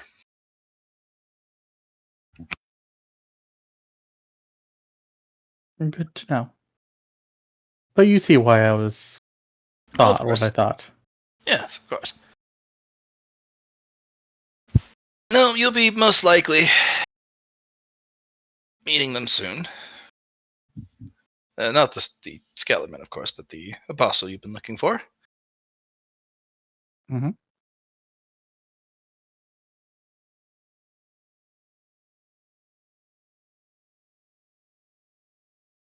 I'm going to look at him, but I believe you haven't answered one of my questions. Or have and haven't? Any events? Yes, too. Who was the first Skellerman in the Boneyards? Not a skeleton. But Oh. I'll answer the question as you have asked it. But I will give you a warning, he is not the first. The skeleton is not the first entity in the Boneyards. But the first skeleton, let's say, very powerful, notable warrior, captain of many, basically an individual who could collect other skeletons, arm them, militarize them, a commander of sorts. And if my memory serves properly, they marched into the underworld to claim a relic for their master of the dungeon, not realizing that's a very foolish thing to do as an undead. If you do so without invitation or without the means of finding exceptions to the rules, well, you're returning to Death's fold, and Death will happily accept you in open arms.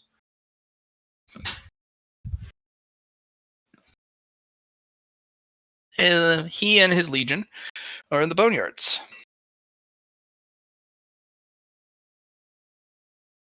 See? That's the first skeleton, but not the first entity.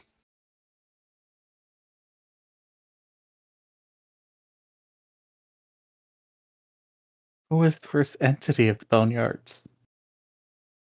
Is that the question you want to ask? Oh. You know when you have the question you should ask, but there's the question you want to ask? I'm stuck at this moment between could and want. You could do a few statements to see which one would be potentially a more useful question.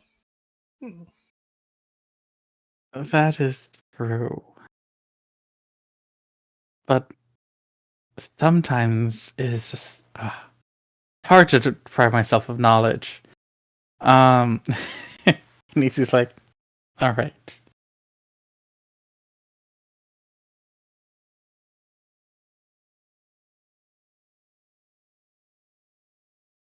You say that the first entity in the Boneyards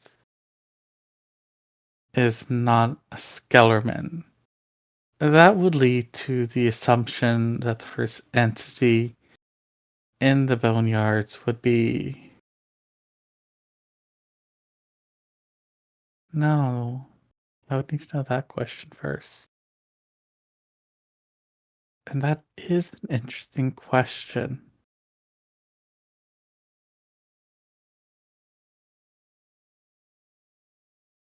He stops and he's like scratching his chin.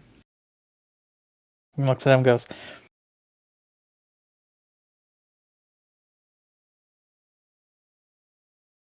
"What is the purpose of the boneyards?"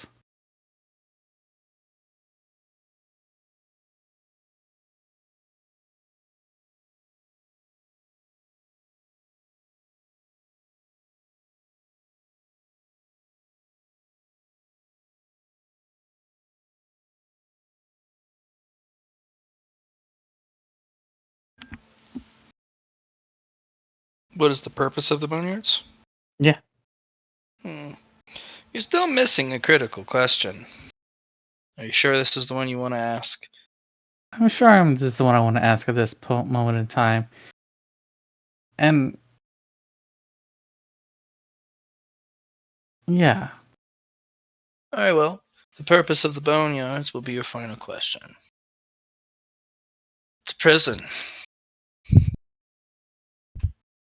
It's also a resting place for those that either cannot or refuse Ezekiel's call to death. They will look for any means to defy him or to find a way to accept him, depending on which curse they have.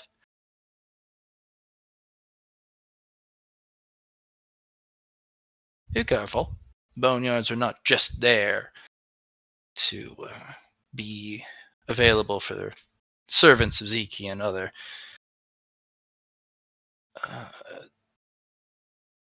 life-bearing creatures of death to gain power.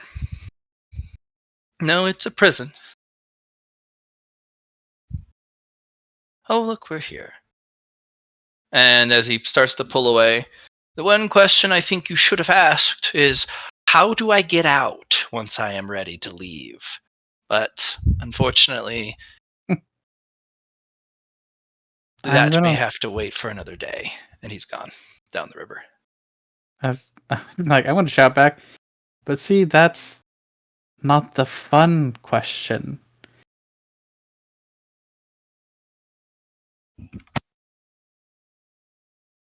Huh? It is an enormous cave filled to the brim with bones of every size and shape. Colors, too. Very strange. Deathly quiet, though. Nothing moving. Nothing yet, anyways. He's just gonna start walking. There is no place to step on but bones. Yeah, that would make sense. It's called a bone graveyard. Yeah. If there was a place to step that wasn't bones, I think it would call like concrete or something. Yeah. All right. Give me about 4 luck tests. Some things slumber, some things don't.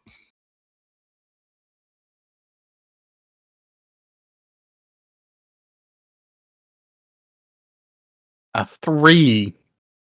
All right. Which one of those? How do you want to sort them out? So I'm going to give you the 4 things that are going to. You'll need to decide. Mm. The speed at which you find the thing you're looking for. Mm. How much trouble you avoid. Mm-hmm. The quality of the thing you're looking for. Mm-hmm. And random encounter.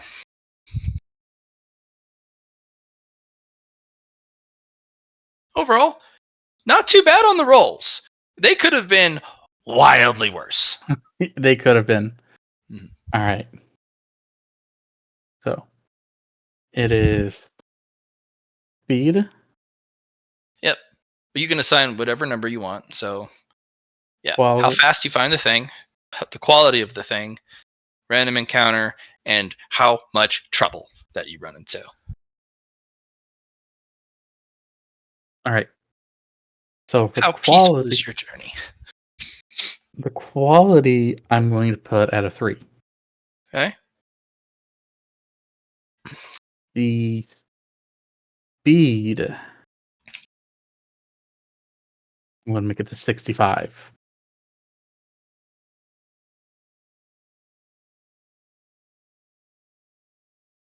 The trouble, I'm going to put the 55 in, and the random is going to be the 39. Okay. But we'll pick that up next time. I'll probably do a solo thing with you on the side. All right.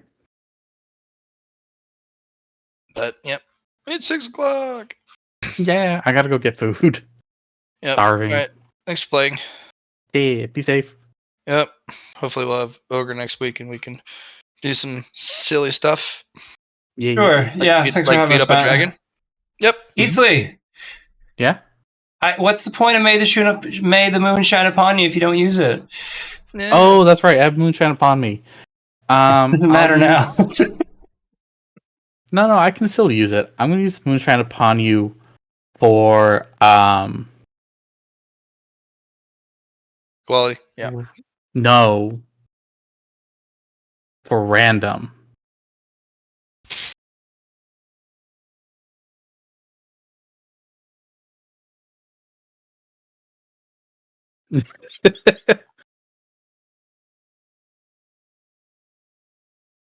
Oh, it should be probably a Y. Empty up Suzy. All right. Thanks, guys. Yeah.